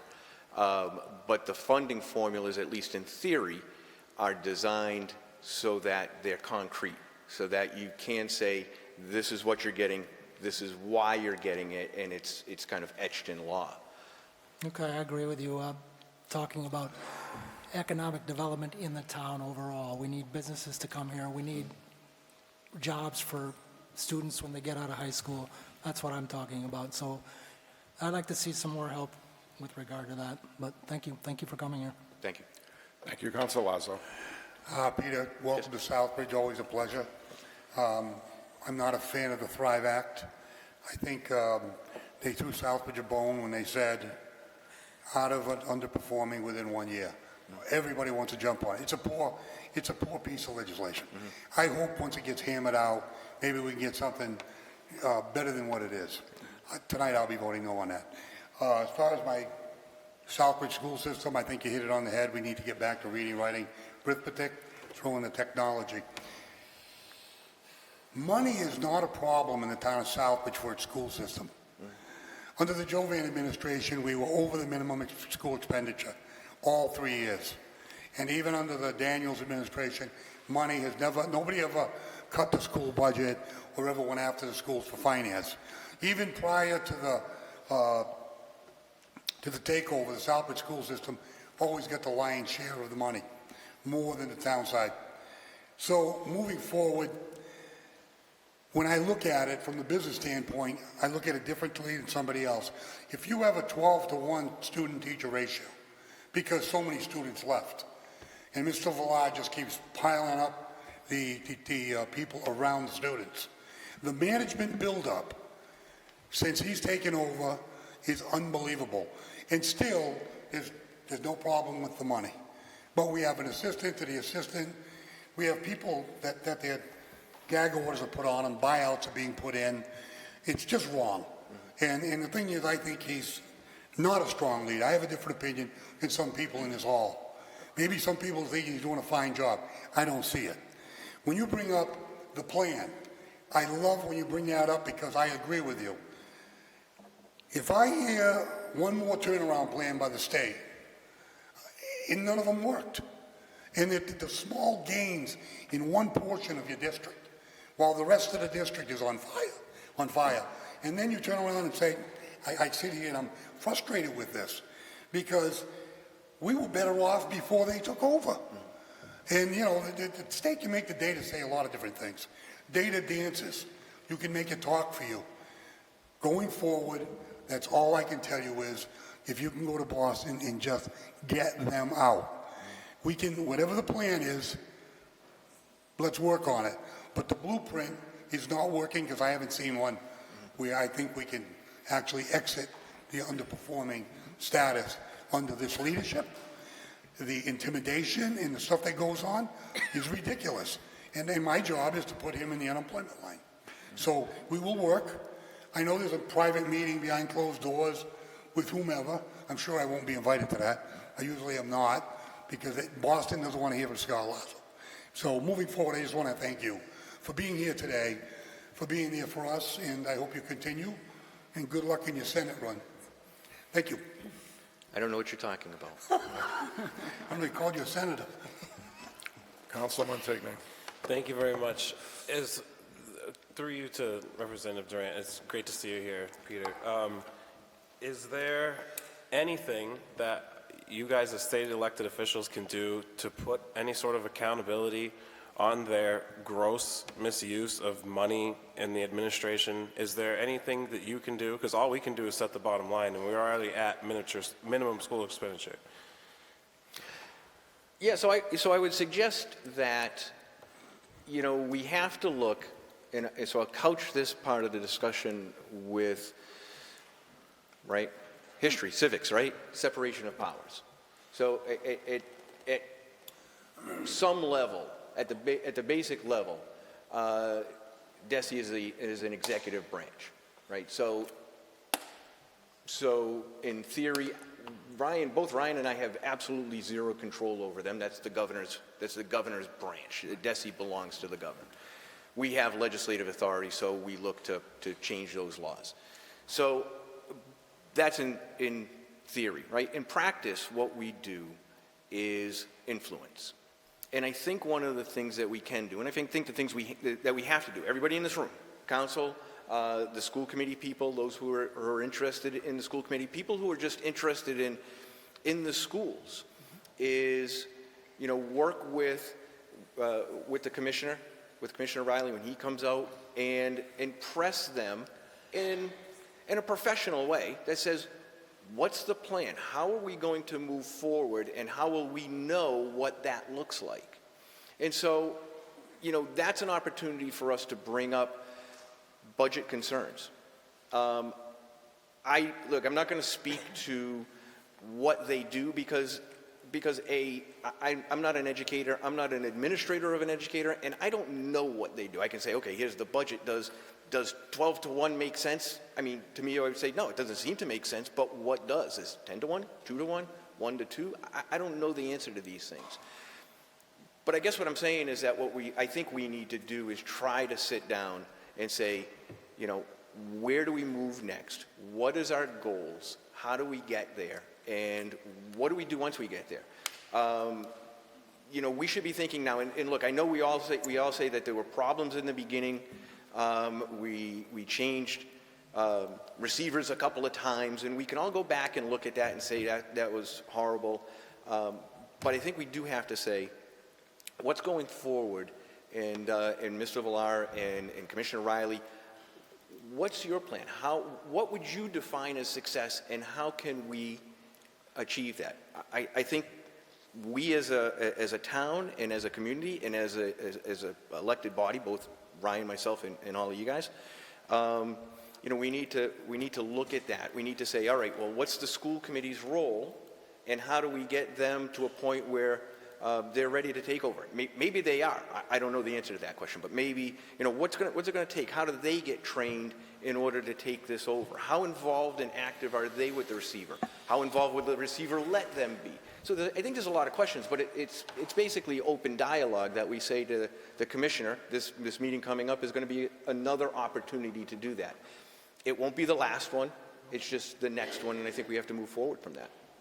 Yeah, thank you. And I do have the pleasure of being able to meet with Russell Johnston next week, which I think moving forward is what we all want to do.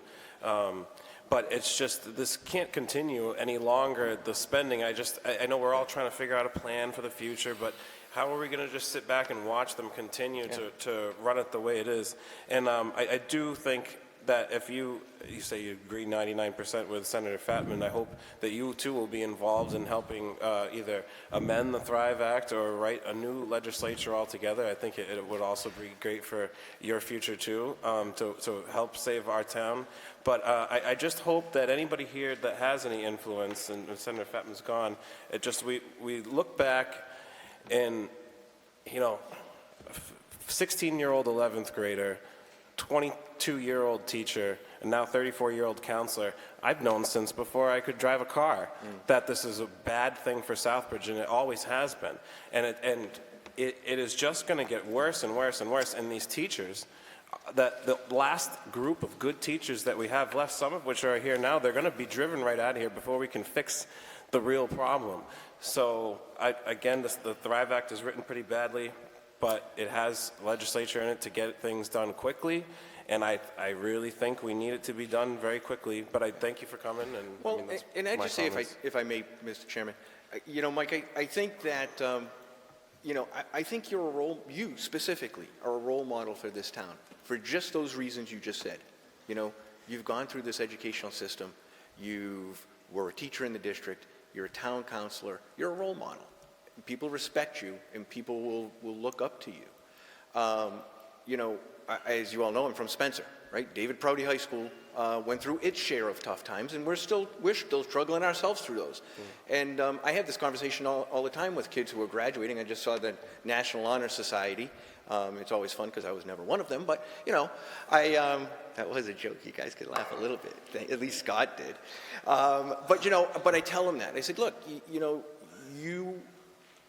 sometimes you're looked down upon because you've gone through a difficult school system, but you're now role models. And so I say that about you, and I'm not just saying that. It's important. So I think your input is very important, and I think, you have a big role to play in this as we go forward. So I just wanted to say that because thank you. I appreciate that, Peter. Thank you. Councilor Rivas. Yeah, so thank you, Representative Durant. I appreciate that you've taken time and come to answer some questions and speak to us. My question is around, and certainly, everyone's talked about the Thrive Act and, what they might agree with and not agree with. If you're not supporting the Thrive Act, what might be some amendments that you can offer, not only to this, but to the receivership law in particular? Because again, not only have we seen our districts not having progress, but it is vague. There isn't a lot of compelling language in it to move the state to work with our community. And so would you be inclined to offer some kind of amendment around the receivership law itself so that it compels the Department of Education to work more closely with the school committee as far as training, as far as creating subcommittees, and creating a timeline maybe within the legislation so that can happen, because it doesn't seem, unless they're forced to do it, it's not happening in a timely manner. Yeah, it's shall versus may, right? And so to answer your first question, one of the things, so this is the first year we see the Thrive Act, the first session we see the Thrive Act. Typically, bills take anywhere from 9 to 12 years to actually get passed. Your average bill takes 9 to 12 years. A lot of the work is done in committee. It kind of comes out, things get melded a little bit, it gets sent to study, and then the next year it comes out a little bit more revised. So I look to see, kind of what are the things you can do quicker. And I do, the portion that I agree with this the most is again, and I hate to use it because I just use it in a derogatory way, but we really need a real study about what the best practices are going to be. And so I do support that. You asked me if I have an amendment for it, and I think I agree with Ryan, and Ryan and I have talked about that, about putting more structure around the transparency and the parameters under which you leave. Because right now, again, you just don't know what they are.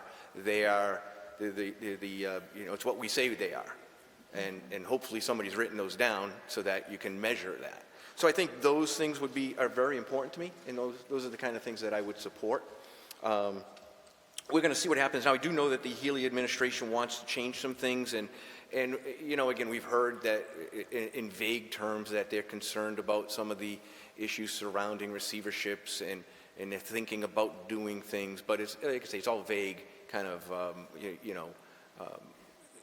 ideas. So we would be looking, I have to be honest with you, and sometimes I get a little cynical about this.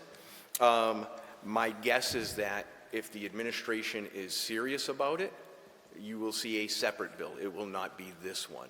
The administration wants to work with the legislature to put out something that's going to be more palatable to everyone. You'd see a new bill come out, and that's certainly something that Ryan and I keep our eye on. Thank you. Thank you. Councilor Dow? Do you have anything? No, on set. Councilor Adams? Thank you, Mr. Chair. Thank you, Representative Durant. I know the senator had to leave pretty early, but him and I had this conversation before, and I think you and I have as well, and we've talked to the receiver about this. The town of Southbridge, as we're the representatives of the town itself, do feel that we've been abandoned by the state. Mm-hmm. That's it. I mean, what I hear all the time is, well, the political rhetoric from the town council, the school board. Welcome to Southbridge. This is what you get. But that doesn't stop us from progressing in the right way. If you look at our agenda items, there may be 50 on one night and 49 of them have unanimous votes on them. Mm-hmm. We somehow or another we come together. When we look at the Thrive Act, that's not the plan. That is not a plan besides what for the state. The Southbridge has to have its own special plan, working together. So I just want to clear, at least from my point, that is not a plan for us at all. I do think that, when we look at some of the issues that are, I think the transparency and the constant communication, I wish we had council meetings that had this many members or people from the community show up. And my fear, though, and maybe you could help with this by you and Senator Fatman coming here once in a while too as well, as Councilor Marchetti said, we want to see those people come back from their homes where they're comfortable and back over here where you have a real honest conversation about some of the items that are here. And I think you guys have helped with that, and I appreciate that. And I look forward to having further discussion. But I honestly, and I told the receiver this the other day, there was a question. What's the difference if the state comes here or not, the commissioner comes here or not? And I'm telling that individual that you care. Where's the board? Mm-hmm. They made that decision. Mm-hmm. Where are they at? Mm-hmm. Right. And so they can sit, and I think it's in Malden where they meet at. Mm-hmm. Why can't we have a meeting here with them? Right. Why can't they come here and have a meeting? They took over the schools. We could talk about the history, love history myself. We already know that, and we already know this piece. Mm-hmm. Where are we going from there? And just because, we talked about, I feel like we're doing the same thing. The state's doing the same thing that the town did before, and we're expecting different results. There have been results. We've seen some positive results, but we've also seen some negative ones as well. Yeah. And doing the same thing over and over again is not going to mean that the outcome is going to be any different than what we're receiving right now. So I just ask you to support the town of Southbridge, and it's an endeavor to move forward where it needs to be moved forward to when it comes to the educational thing. I do strongly believe it's not about businesses coming to our town. It's about the education of our individuals, a good school system. That brings the businesses in town because young people will come here. Yep. They will come here and start a family. And that basic economics 101. Yep. You have good structure here, infrastructure, schools, and all that kind of stuff. They will come here once again. Mm-hmm. So I appreciate your time. Thank you. Mm-hmm. Thank you, Councilor. Very good. Are you on a schedule this evening? Are you able to stay for a few minutes? I can hang out. I'm all here for you. Because I'm sure there are some citizens that would like to address the council. My pleasure. Mm-hmm. Very good. I am here for you. Thank you so much. Thank you. Thank you, everybody.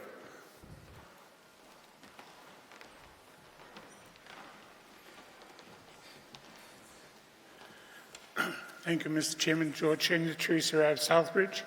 I ask to indulge you that I'm going to read from a prepared statement. In January of 2016, the Board of Elementary and Secondary Education voted to place the Southbridge School System under state receivership. We have a school district that continues to underperform, Education Commissioner Mitchell Chester said before the vote. We've seen 7 superintendents in the last 4 or 5 years. Chester cited low academic performance, low graduation rates, and unstable leadership in the Southbridge schools.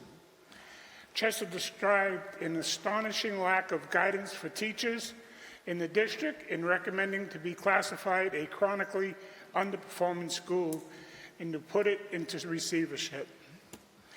The intern superintendent of the district at that time, Timothy Connors, welcomed the state's move in Southbridge and said there is good staff and the community is behind the schools, which suffered because of shuffles in top positions.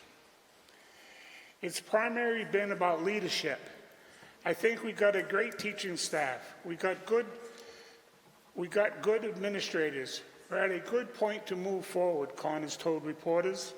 He said it's not the school committee.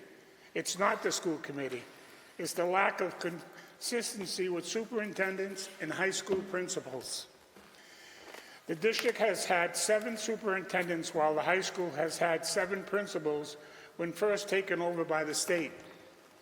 Catherine Craven, a member of the Education Board at the time, predicted Southbridge would be the fastest system in and out of receivership. So where are we today? We are still under state control for at least 3 more years, and are we better off? Presently, Dr. Villar is a one-person school committee and superintendent with broad powers. He's a former superintendent who led a business-backed education support group in Connecticut.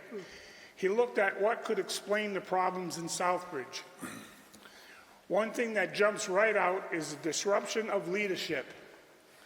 Villar said, having more than 7 leaders in an 8-year period of time certainly creates conditions which would be hard for educators to be successful. Since being placed on the state receivership, Southbridge has seen 4 receivers, with Dr. Villar staying the longest. A multitude of administrators at all of our schools have been replaced, and we have seen a large number of teachers leave our school system either by choice or by removal. School employees' morale is at its lowest. Employees feel retribution if they speak out. Are they being ruled by intimidation and fear?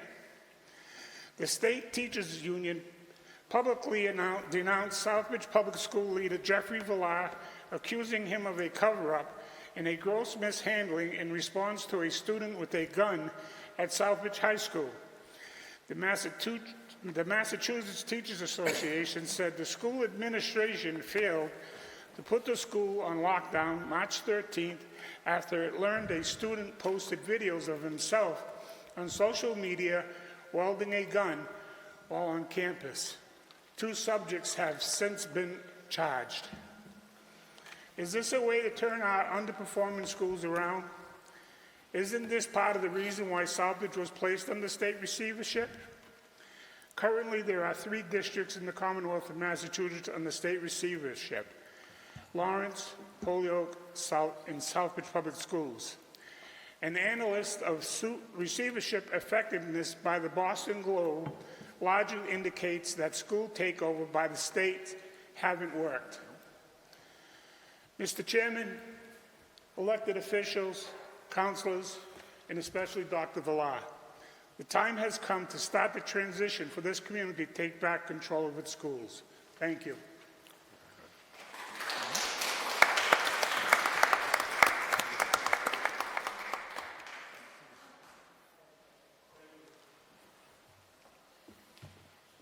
Good evening. My name is Yelitza Agosto, and I reside at 55 Gulf Street here in Southbridge. I have prepared a quick statement. I hope you guys have some patience with me as I read it. As many of you guys know, I previously worked at Southbridge Public Schools. I began my career in education with Southbridge Public back in October of 2007, and I dedicated the next 15 and a half years of my life serving the students and the families.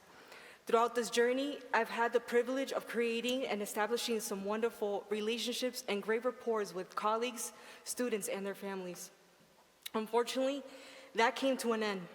At the end of April, I resigned from my position as a student engagement officer at Southbridge High School, as well as from my position as class advisor of the class of 23. I took great pride in what I did. One of my goals as their advisor was to reduce the cost of senior expenses so that all seniors, not just some, could enjoy their last year at Southbridge High School without financial stress. Last year, during the 22 prom sales, our class made a little bit over $400 in profits. That was in addition to the money we made in profits during the homecoming game concession and the cheer dance event that year, among other concessions. This year, our class also had the opportunity to run a few more concessions during the girls' basketball games, making anywhere between $60 to $100 per game. I requested a balance of our account in August at the start of this school year to plan accordingly for senior expenses. I wanted to get a gist of how much time I was going to be investing with planning out fundraisers. While I don't have proof of the request, because it was an informal conversation face-to-face with the director of operations, I quickly learned that I had to get everything in writing. So on January 9th, I sent an email to the director of operations requesting a balance of our class of 23 account. It wasn't until later that day I received a response from her stating that she was still reconciling some transactions and she was unable to provide an exact amount. But to my surprise, she did ask, "How much do you need?" I responded, "I don't need anything at the moment, just wanted to get a gist of what was in our account." As I still had no balance, I emailed again the director of operations on January 24th and again on the 30th. It wasn't until February 3rd that I finally heard from the director of operations stating, "We will get back to you next week." On April 11th, again, I emailed the director of operations for a balance. I never got a response or an answer to my question. On April 13th, at 8:57 a.m., I emailed the athletic director requesting all copies he had signed off on the receipts so I can personally get an amount as to what was in the account.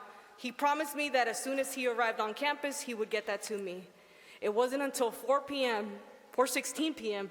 on that day I received an email from the director of operations stating that all deposit slips were on file and proceeded to ask me if I needed dates of concessions. I responded that I already had the dates of concessions. I needed the amounts of those dates. I responded I explained that once again, the end of the school was fastly approaching, and arrangements on lowering the price of cap and gowns and purchasing the class gift needed to be done.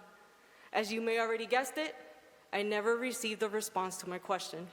On the contrary, I was informed that all seniors needed to pay the full price for cap and gowns, and she would worry about reimbursing them later. On Friday, April 28th, my last day as an employee here, at 11:04, I received an email from the director of operations stating that on the 25th, she had finally reconciled the account and she would be passing the information with the exact amount to the next person taking over. My response to her was that my contractual obligation didn't end until 2:30 that day, and I demanded to know how much was in that account so we can begin to charge the students accordingly. Just a second, please. She's gone over the time limit. Council, I have a motion. So move for extra time? Second. Yeah. Motion by Councilor Montigny, second by Councilor Ryan. All those in favor? I appreciate that, thank you. I'm Continue. almost done. You have 2 I minutes. want the citizens of Southbridge, the families, and the class of 23 to know that the reason for my presence here tonight, my post on social media, was because ultimately my integrity, my professionalism, and my character were questioned by the people at the top, the ones that are so-called running our schools. As I walked out of that building on Friday 28th at 2:30, I had turned over everything to the next person taking over per the request of the director of operations. In return, I never received an answer to my question. I realized that under receivership, no one is held accountable. On the receivership, it is unclear what is happening because they don't have to report to anyone. My analogy regarding receivership and all the shadiness they do behind closed door has always been this. It's like reporting the police to the police. Who does someone like me go to for help? Or where can I go to report someone who is doing something unethical when the ones who are in violation of wrongdoing are the ones I'm supposed to trust? Who holds Dr. Villar and the people he has in place accountable? I urge the council, the families, and ultimately the state to look a little deeper into the failures occurring in Southbridge Public Schools. To paraphrase Dr. Villar's old words, it seems the administration of our school system is fumbling more than the Charlie Brown and the Peanut. I appreciate your time. I also have receipts of all the stuff here. I don't know who wants to take ownership of this, who wants to take it over, but it's all proof and evidence. Thank you, guys.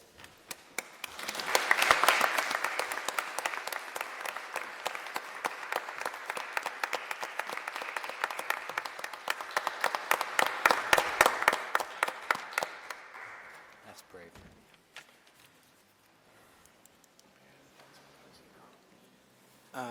Hello. Oh. Okay. So my name is Evan Baker. I'm the president of the Southbridge Education Association. I'm not a resident, so I believe there had to be a vote if I could speak right I make a motion we waive the rules. Second. We have a motion and a second to waive the rules. Motion by Councilor Lazo, second by Councilor Steves. All those in favor? Opposed? I really appreciate that. Let me just get my timer on so we can. Yeah, exactly. 3 minutes. I really appreciate everyone that's spoken today. There's so many things I could talk about. Obviously I was involved with the whole situation with the gun. I've been involved in all of these contract negotiations. Every time you see Southbridge teachers, out in the street waving some sign and yelling something at you by the Rotary, that's me. I think what I would just sort of in these 5 minutes I have talk about is I think I would push us all. I think the state is so bigger in some ways than Southbridge. And I think sometimes it's so hard to have a voice in this fight because it feels like where do we go to? All of the levers of power are kind of against us. I think I would push us, though, not to get timid in the sense of the problem isn't that they don't have a plan. They actually have really specific goals lined out in the original turnaround plan. And I think we should just say what it feels like it's not allowed to be said in polite company. They have failed to meet those goals. The problem is not that there isn't a plan. The problem is not that it's actually very clearly aligned. They have a best practices section. These are like 50-page documents. The problem is that the plan has failed. If anyone has read the recent renewal of the turnaround plan, I would challenge anyone to read it and find a single actual data point that justifies anything they've said. There's actually one. There's a single data point they cite. They say that suspension rates are down, which is proof that school climate has increased immensely. What's interesting about that data point is they took the data point from the year we had the remote school year. So obviously it was very difficult to suspend the students when they were at home over the computer, and the suspension data actually increased dramatically the following year. I know you'll be meeting with Riley. I think, to be honest with you, having dealt with them for these last 3 years, the issue is not that they don't know that they've failed. The issue is that they're unwilling to admit it, and they don't know how to get out of it. The problem is that the way the bill is currently written, I believe it's General Law 69, Section 1K, they're only allowed to get out of receivership now if they make progress towards any of the gains that they make. Well, then what's the problem if they fail at all of their gains? What if the problem is that actually, if you look at our MCAS scores, it's not that they haven't even gotten better, they've declined. Our college attendance rate was 23% last year. Down from, I think, a 60% at the highest point in 2014. And I would also just like to say, I think when we're pressuring our legislators to advocate on behalf of Southbridge community and also Southbridge educators, in the same way that essentially democracy has been suspended in this town by the state, We don't have collective bargaining rights as a union. We go and we meet with a state lawyer. Just a second, please. Oh, sorry. Make a motion to extend the time. Second. Oh, am I All over those in time already? favor? Oh, I'm sorry. 3 more minutes? Thank you so much. It's 3 minutes and 2 minutes. 3 plus 2, 5, yeah. And because to your question, you asked why teachers leave. We essentially don't have the ability to collectively bargain for a wage. So I don't know if you've actually read the law. They're allowed to change the contract at will. Yep. And as part of that, they're allowed to essentially implement anything they want. We've been in mediation sessions on multiple contracts, and essentially we just get to a point where they're offering us like, $1 after like not having a raise for 5 years. And they're just like, well, take it or leave it. We'll just implement it if you don't like it. So I think we need to advocate for that, and I just think, there's so much that's happened, and I think really please listen to Southbridge educators, I think, and Southbridge students. There's so many things going on. Ms. Augusta really only touched just the tip of the iceberg of some of the things that are happening in the school district. And the truth is that people don't know who to go to turn to, and I think if the council, if local leaders, if anyone could have public forums where people can come out. Parents are afraid to talk, educators are afraid to talk, and it's for the reasons you described. Imagine if you, the city council, are afraid to talk in this situation, how just a random employee or a random teenager feels talking about their experiences in the school system. So I want to thank you for giving me this time to talk. And I'm really excited. I do feel like after 3 years, we're finally getting into a place where there's momentum, and it's now about sort of the political and community will to carry that momentum forward. Thank you. Can you please give us your name, your position, and your address again for the record? Oh, yes. Oh, sorry. Evan Baker, Secondary Co-President, Southbridge Education Association, 20 Woodland Street, Apartment 2L, Worcester, Massachusetts. Thank you.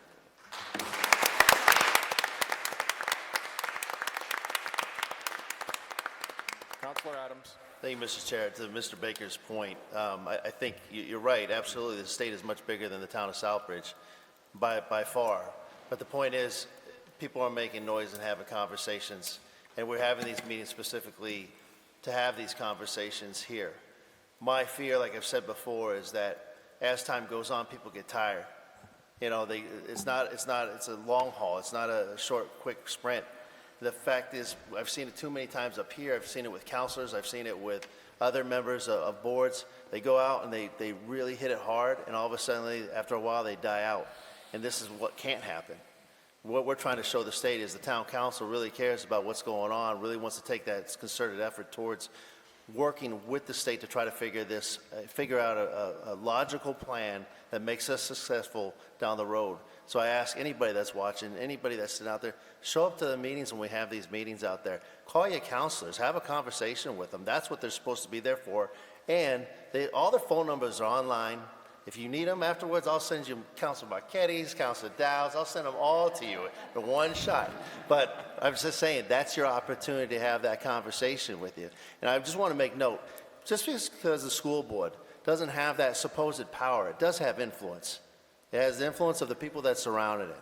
And so that's where you should be going to as well, is to your school board to have those conversations with Martina Shea, with all the members of the school board out there. Talk to them.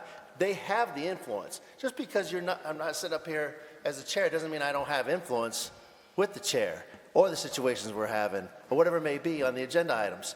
This is what it's for, right? So please, keep coming out and having these conversations with us. Thank you. Ms. Shea. Hi, my name is Martina Shea. I live at 163 High Street, Southbridge, Massachusetts. I am the chair of the school committee. I just listened to the counselor telling you to come to the school committee. We have power. We have no power. As I like to say, we have the freedom to pledge allegiance to the flag whenever we would like to, and that is the only power that we have. We can call a meeting, and we can adjourn the meeting. That's it. Inside of that, we have no power. The state has tied our hands completely. We do not even hear what's going on. I heard more tonight than I have heard in the last 3 years. That is scary. We talked tonight about having a community board. The last thing in the world we need is another layer of administration.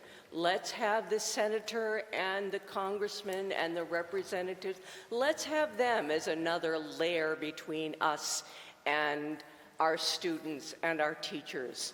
We have problems. We cannot get, we're going to have an election on the 13th. All kinds of people are running for town council. We're one short. We have 3 openings. We have 2 people running.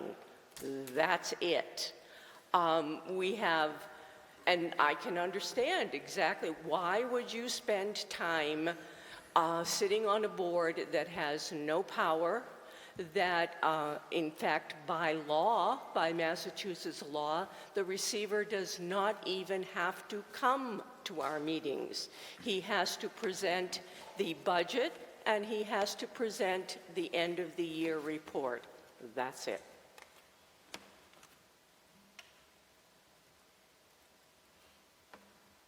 All set? Any questions? Council Lazo. Ms. Shea, I've served on a school committee. I know you served back in the day with my mom. I know some of the councilors have said, well, maybe we need to get training for the school committee. We and do. Here's where I get a stone in my shoe. When we ran for town council, there's no school to be a town councilor. You learn from your department heads and mainly your manager and the process and the procedure. When I first got on school committee way back in the day, we got on school committee, we were parents. We weren't educational experts. I was a contractor. I went to meetings. I learned about curriculum. I learned about dibbles. I learned about all types of things. The whole curriculum cycle. I learned a lot from the finance director on the budget. I learned a lot from the superintendents that I dealt with. My problem is when you have a dictatorship where the person in charge, who is a receiver, does not embrace and bring the school committee kind of into the district and let them talk to the finance, bring the finance people to a school committee meeting. Here's where the flaw is in the design. I knew it was going to fail from the beginning because I know how it works. So moving forward, I'm looking at it as, well, we got to do something with the school. Whoa, whoa, whoa, whoa. We have some cities that don't have school committees. They go under the city council. I always preferred the school committee with the town council because you could have a difference of opinion on budget and you had more eyes and hands on. So I always thought that was a better design.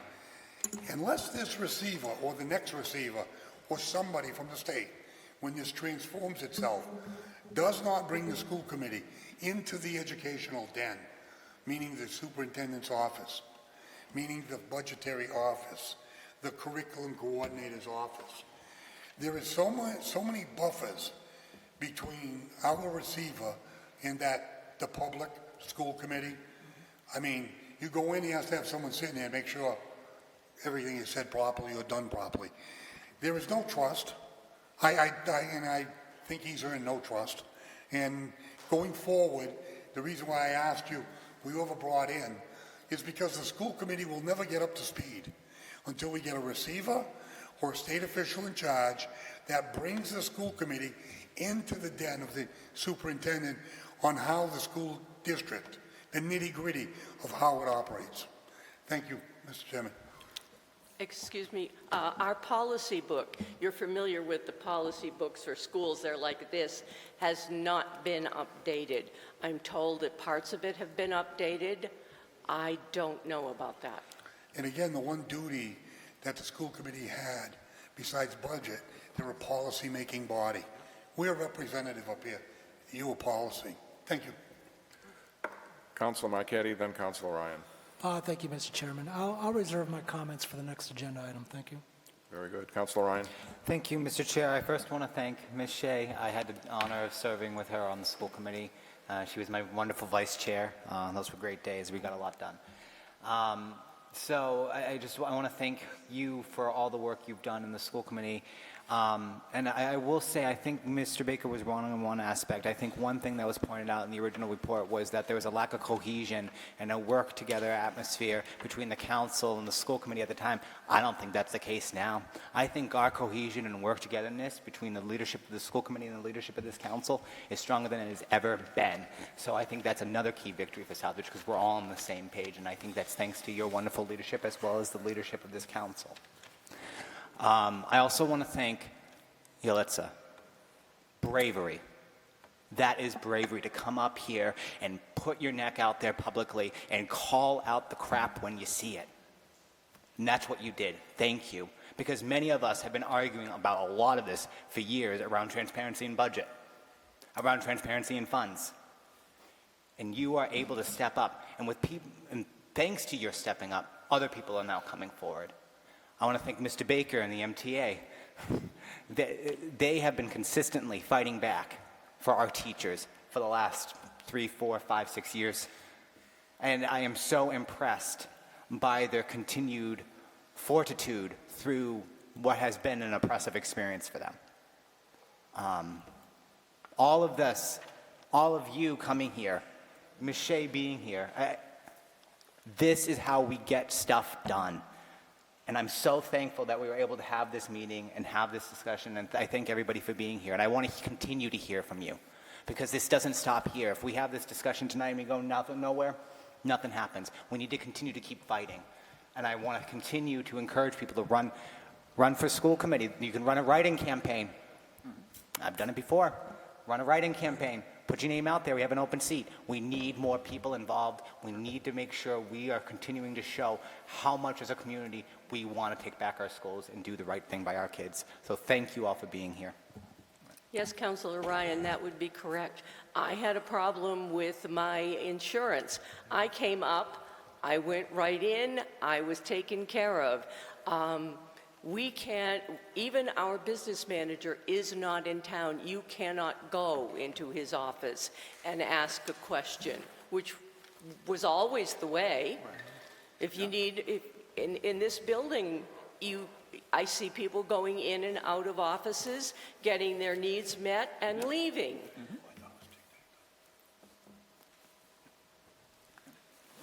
Councilor Adams. To Ms. Shea, real quick, thank you for reaching out to the commissioner, and thank you for getting that response and sending that out to everybody as well. So I appreciate that. Thank you. Very good. Councilor Steves. Yeah, quick question. I was looking at the receivership law, and I was curious.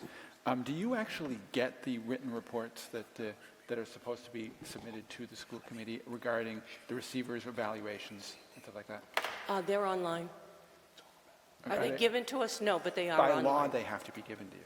That's what the law specifically states. They're not just posted online, they're just given to you. So they're not following the law. Also, I was curious about, let's see, also it specifically states the turnaround plan shall be authorized for a period of not more than 3 years, not 7 or 10 or 95 that they seem to be doing. And also, I was curious, okay, so you don't actually see those. And do you get quarterly reports providing specific information about the progress being made? We get one at the end of the year, They're supposed to be quarterly. and The law the says. others are online. Again, but they're Most supposed of to be them. given to you. Provide a written report to the school committee. We have not I can't remember how long, even received our agenda in a paper form. For a while, when things were earlier in the year, we were getting them the day of the meeting, the paper form, but we were getting them online. Unfortunately, that doesn't surprise me. Thanks. Councilor Adams. Sorry, Mr. Chair. To Councilor Steves, you may have said it and I missed it. Where are you getting this information from? It's the state law.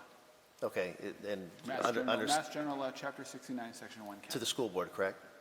Specifically, it's the receivership law, and they say they specifically, those things that are supposed to be provided to the school board. Can you provide the that school to me committee. real quick? Sure, absolutely. Thanks. Anyone else? Thank you. Thank you very much. Thank you. 5-minute recess.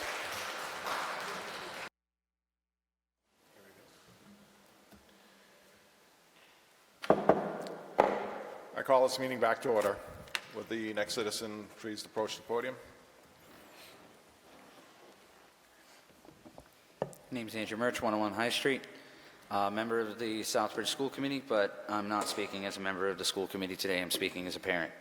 Because my son has, from Head Start all the way to 8th grade, fixing to be 9th, has been in Southbridge Public Schools. And I will say that from the time receivership took over in 2016 to, I want to say, about 2018, there was changes in my son's early elementary education that were good. But at the end of the day, ever since then, it's kind of been hard as a child with an IEP to make sure he's getting the necessary assistance. When we did our initial review at the beginning of this year, he was at a 4th grade reading level going into the 8th grade. He was at a 4th grade math level going into the 8th grade. And my son has busted his butt, and my wife and I have helped as much as we can, that we believe that he's going to be caught up to 7.5 grade by the time he leaves middle school. That's a testament to him. That's a testament to the teachers that have been working with him diligently during school hours, after school hours. That is not Dr. Villar's doing in any capacity or facet whatsoever. As a member of the school committee, I tried to give Dr. Villar the benefit of the doubt and tried to create a working relationship, including as chair, tried to bring him back to the school committee. But unfortunately, I can't stand by that notion anymore. I can't, because he's completely cut the school committee out. Teacher after administrator after support staff just constantly are leaving and kind of giving up in times while they're still employed. And it's not good for our kids. I get that the Thrive Act is supposed to jumpstart the exit for receivership, but I can't. Government moves about as fast as frozen pond water. So I think at this point, yes, I would like to see our legislators and our town council support and our school committee support the passage of the Thrive Act. But I think moreover than not, I'm just going to boil it down to one simple statement. People don't leave companies, they leave managers. Our teachers are not leaving the school district because of the students. They are not leaving the school district because of the environment. They are not leaving the school district because of the community. They're leaving the school district because of the guy at the top. And that is the bottom line. I tried to support him, and I tried to be a friend, and I did. I gave it my best effort, even when I knew I shouldn't have. I thought it was what was best. But at the end of the day, my son's life was in danger earlier this year with that weapon in the school. My mind's not going to change otherwise. It has been a constant stacking of issues and things that have been covered up, transparency issues, things that have been kind of pushed to the wayside, that if I was working for this district and just seeing all the publicity, yeah, of course I'd leave. I'd leave for a job at Walmart, because at least I know what I'm getting. You know, when you sign up to be a teacher, you sign up to educate kids, not to deal with drama and nonsense and have to hope and pray that at the end of the year you have a job. That's not how we mold young minds coming into this career field, to encourage them to stay in this career field and use us as their first choice. That's not how we do that.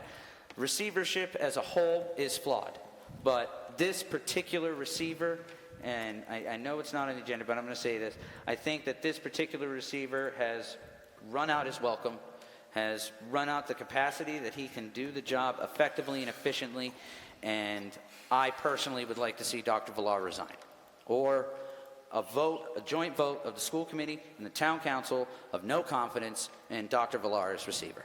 Thank you.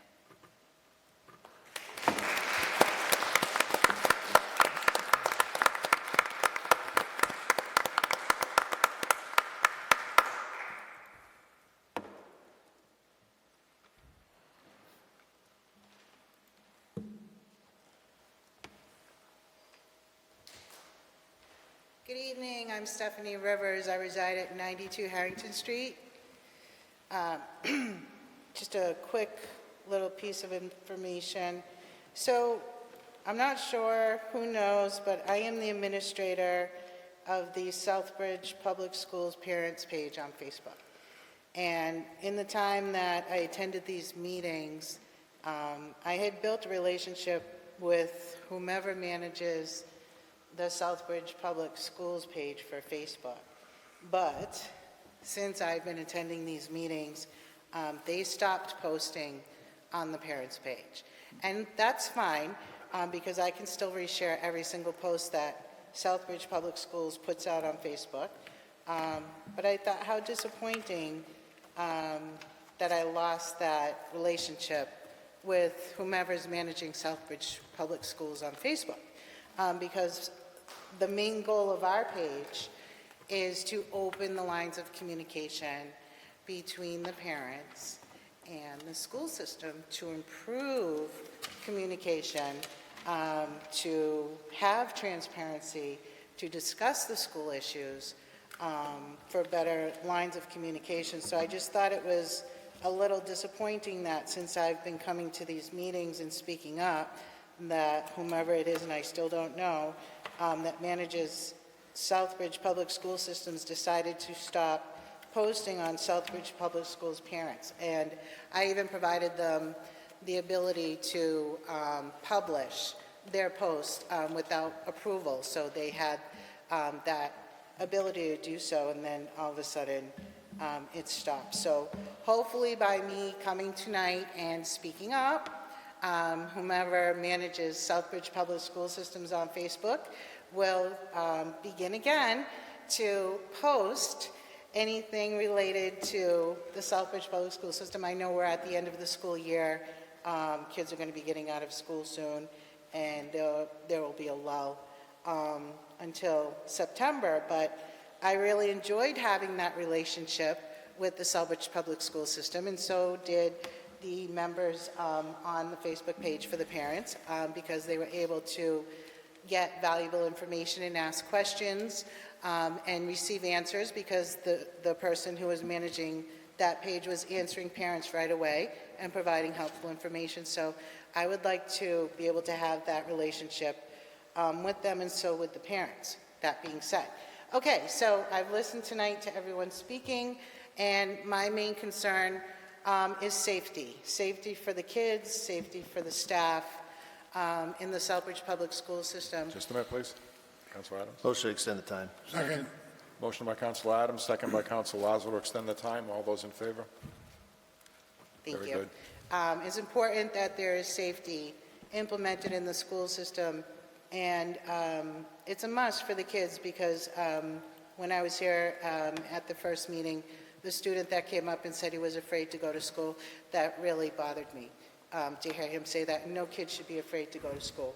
Schools should have, it should be a safe environment of learning for every student that walks through those doors. So to me, that's very important. As far as the plan for the receivership, I'm not sure exactly what the plan is, and I've been listening to everyone talk about the plan. There needs to be a plan. I think what needs to really be made known is the school committee right now is powerless.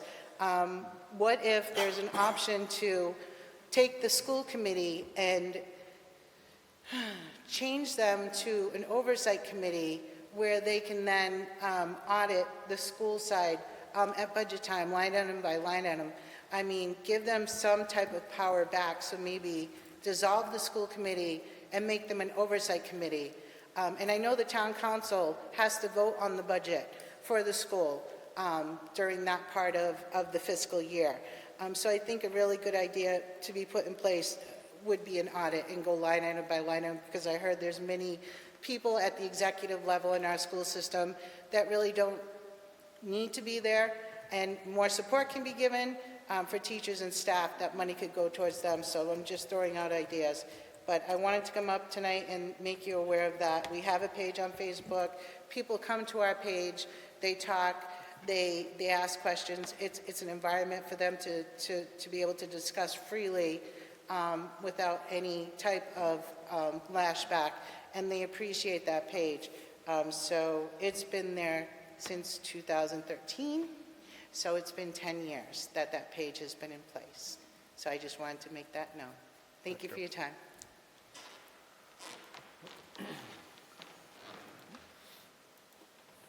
Anyone else? Very good. I guess we can move on to the next agenda item. Chair. I'm sorry, Councilor Dow. Yes, thank you, Chair, through you. I just want to say something, like, I keep hearing the school committee doesn't have a power.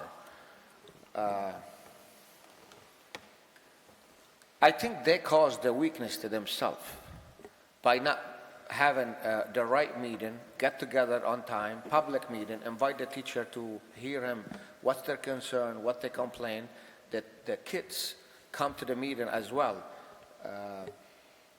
Doesn't matter if you have a power or not. If you continue consistent your meeting in a public and you hear the concern and you document your meeting and people concerned and all these issues happening in the school, if not one want to hear you, at least you have a record of it. And something like today, we're fighting to get that school back. We have enough approved to the state. That board member was meeting and what's their concern? I am with the school to take it back 100% that our kids, nobody's going to be protected as a safety and education better than their parents. This is pretty much. But let's say we took the school back. I was asking too many questions by the citizen. What's the school board plan? Are they ready? What they have in place if we take that school back right now from the state?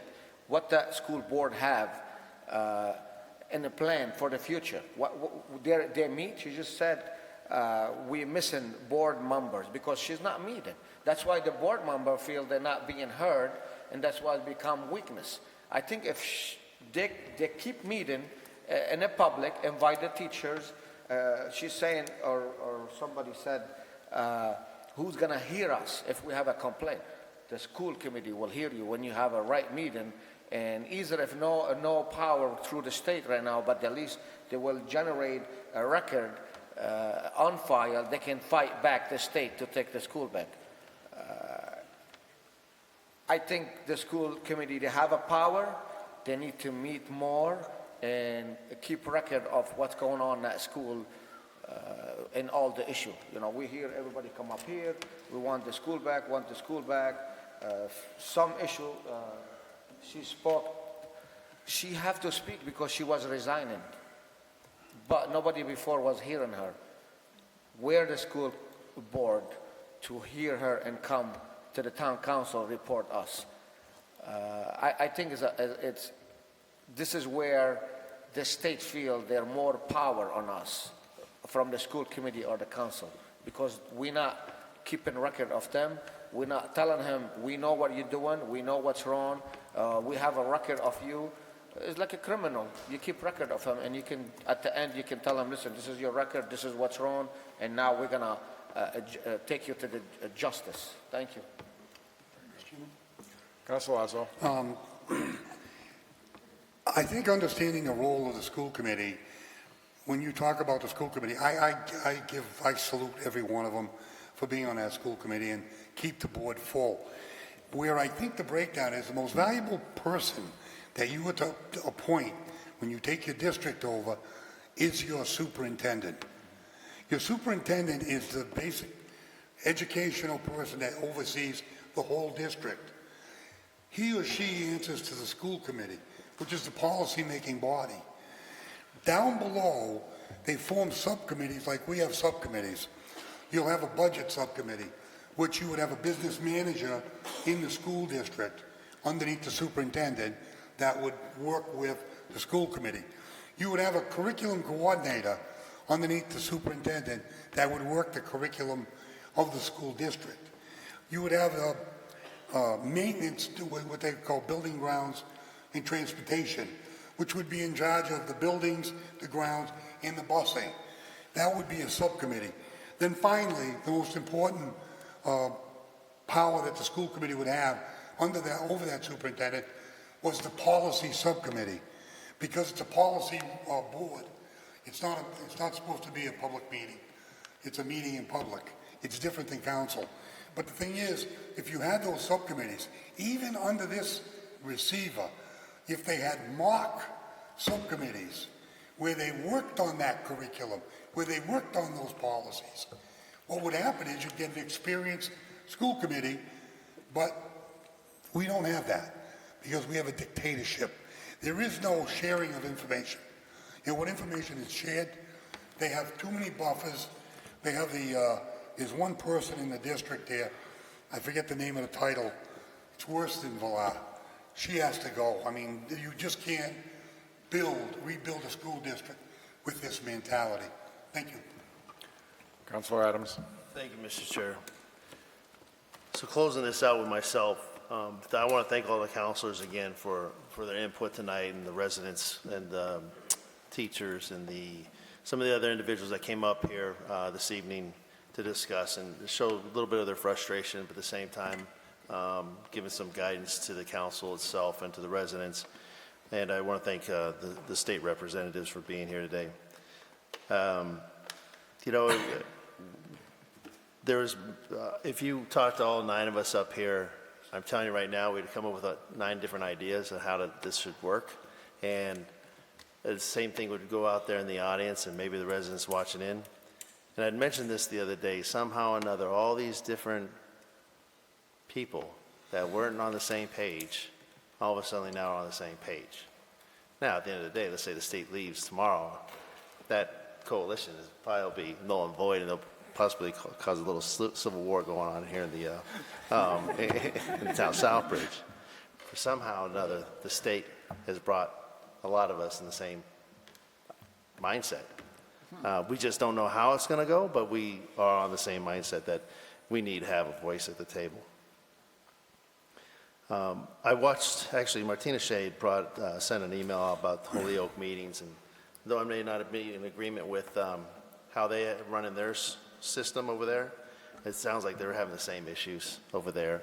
I watched the May 2022 Boston City Council, where they are adamant about not letting the DESE take over yet, maybe because it's Boston and that they haven't taken it over yet. And I looked at some results, and part of this meeting tonight was supposed to go over some numbers and, you know, the Student Opportunity Act and a few others. That went out the window, but I'd rather hear you guys speak about it at this point in time than to go into great detail on everything else. But when I look at it, the state's not even doing so hot when it comes to MCAS. State as a whole is dropping every single year on its scores, yet they raise the scores to graduate.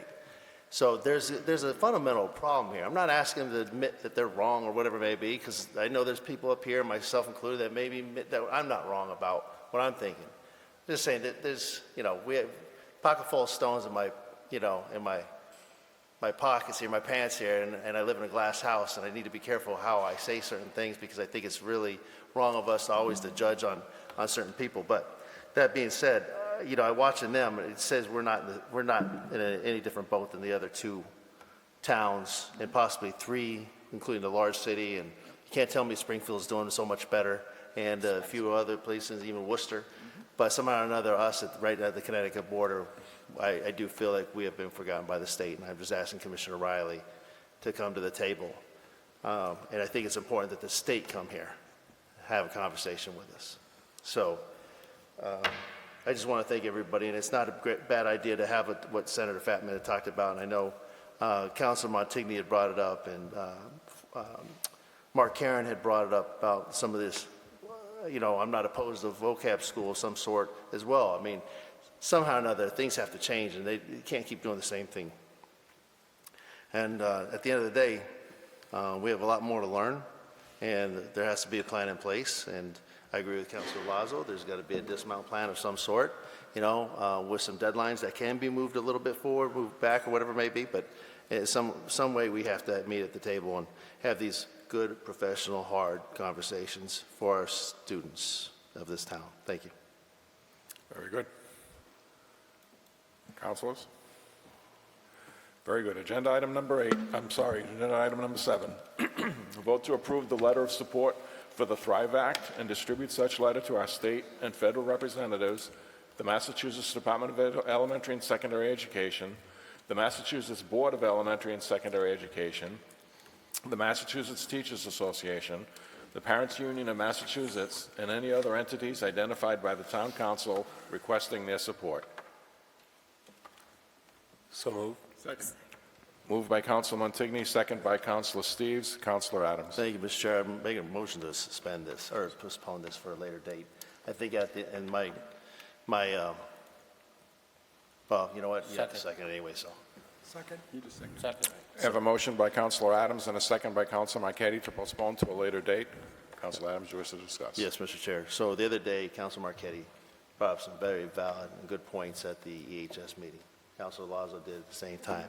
And I think with us throwing our hat in the ring and saying this is what we want right now is short-sighted in my personal view, my professional view. I think I would like to be able to talk to the authors of this bill and see what their mindset is with this. We heard from our state reps. We've heard some other individuals who may not be in support of it.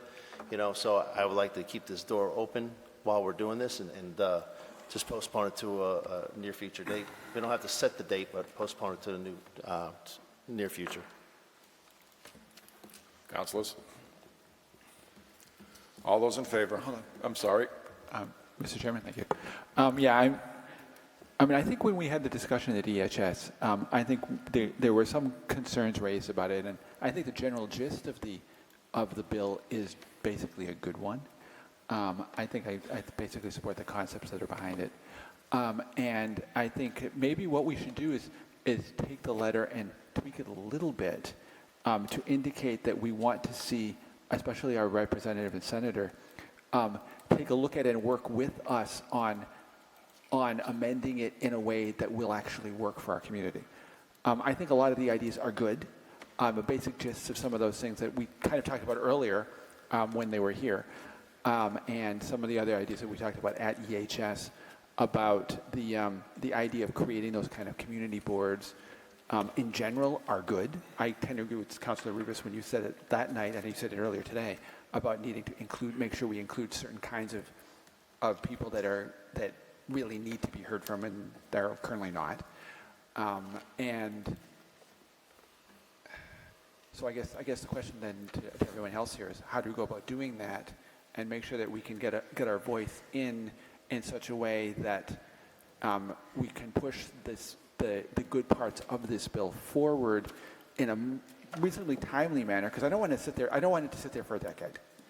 Like Representative Durant pointed out, or William Fatman, that some of these bills take a decade to do anything. I mean, we don't want this to take that long, because we can't stay in receivership for another decade. This will kill us. So that's just kind of what I wanted to say about that. Councilor Rivas. I'm sorry. Yeah, Councilman Tigney, then Councilor Rivas. Okay, thank you. As the EHS chair, I would support postponing this. I don't think we need to go back and tweak the letter. I think what we've been shown tonight is this piece of legislature is going to be basically dead on arrival and changed in every which way possible. And I think we should stop. I think that our elected officials here have showed us that maybe we should stop focusing our energy on this and continue with the plan forward. So I think postponing it to a later date is the right idea, and I think we should just keep it in the back until it may become relevant again. I don't think we should waste our time on it if they don't think that we should. And I think we should support Senator Fatman's new bill if it'll be something catered to Southbridge. And I think that there's all the work. All we needed to do tonight was support him and tell him that, yes, go fix this one, write a new one. That's better. You're right. The Thrive Act isn't good, ultimately. But thank you. Councilor Rivas. I tend to agree with Councilor Steves. I don't think we should wait around for our legislators who, with all due respect, had to be compelled to come here. And so I do think that we need to write some strong, whether it's the Thrive Act or we don't even know what the proposal from Senator Fatman is. It's this theoretical idea. And so I think that a letter pushes them to do something sooner rather than later. I think that we do need to, whether, I agree that there are things to look at when it comes to the Thrive Act, but we need some kind of action, and we do need to be pushing our legislators to do something. And I do think that a letter of some kind, whether it's reworked from the letter that was originally put together, but I don't think we should wait around for them to magically do something on their own, because that hasn't happened. Council Lazo. I don't like the legislation. I think it's a poorly written piece of legislation. There are parts of it that I do like, but not enough to vote for it. So I would vote for the postponement. I still think that Southbridge has been unified by this receivership. Everybody seems to be on the same page, school committee, council, I don't care if it's town hall, teachers, whatever. I think we have a ballot vote that I proposed to the council that's going on the 13th. I know one thing about Boston. They understand the will of the people. They used it on us when they had an auditorium full of people saying, take us over. And they thought that was the final straw. But going forward, I still believe that if we go on offense, full offense, and I know sometimes it gets a little on edge with some people with Villar and with the performance and a waste of money, mismanagement. There's a lot of buzzwords you can use. I know a lot of people don't want to hear that. That's the only thing that works with Boston. If Channel 5 comes in and does a coverage of an incident, all of a sudden Boston's listening to this side of 128. If that doesn't happen, if we don't uproar with the ballot question and the conversations that I know that Adams has been working on to get people in this chamber, to get the commissioner here.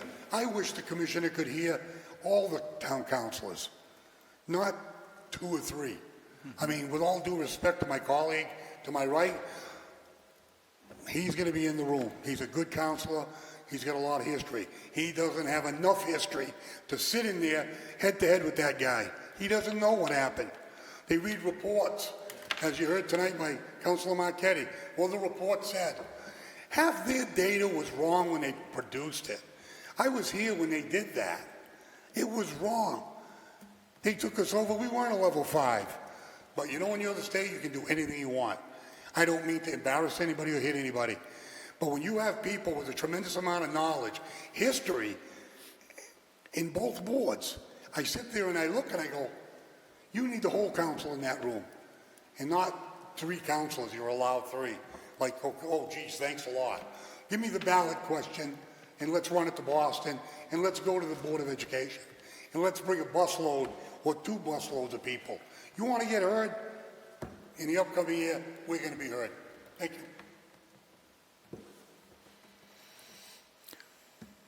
Okay, we have a motion on the floor to postpone. All those in favor? Opposed? 6 yeas, 3 nays. Motion to postpone passes. Motion to adjourn? Second. We have a motion to adjourn by Councilor Marchetti, second by Councilor Lazo. All those in favor? Opposed? Unanimous of all present. We're adjourned.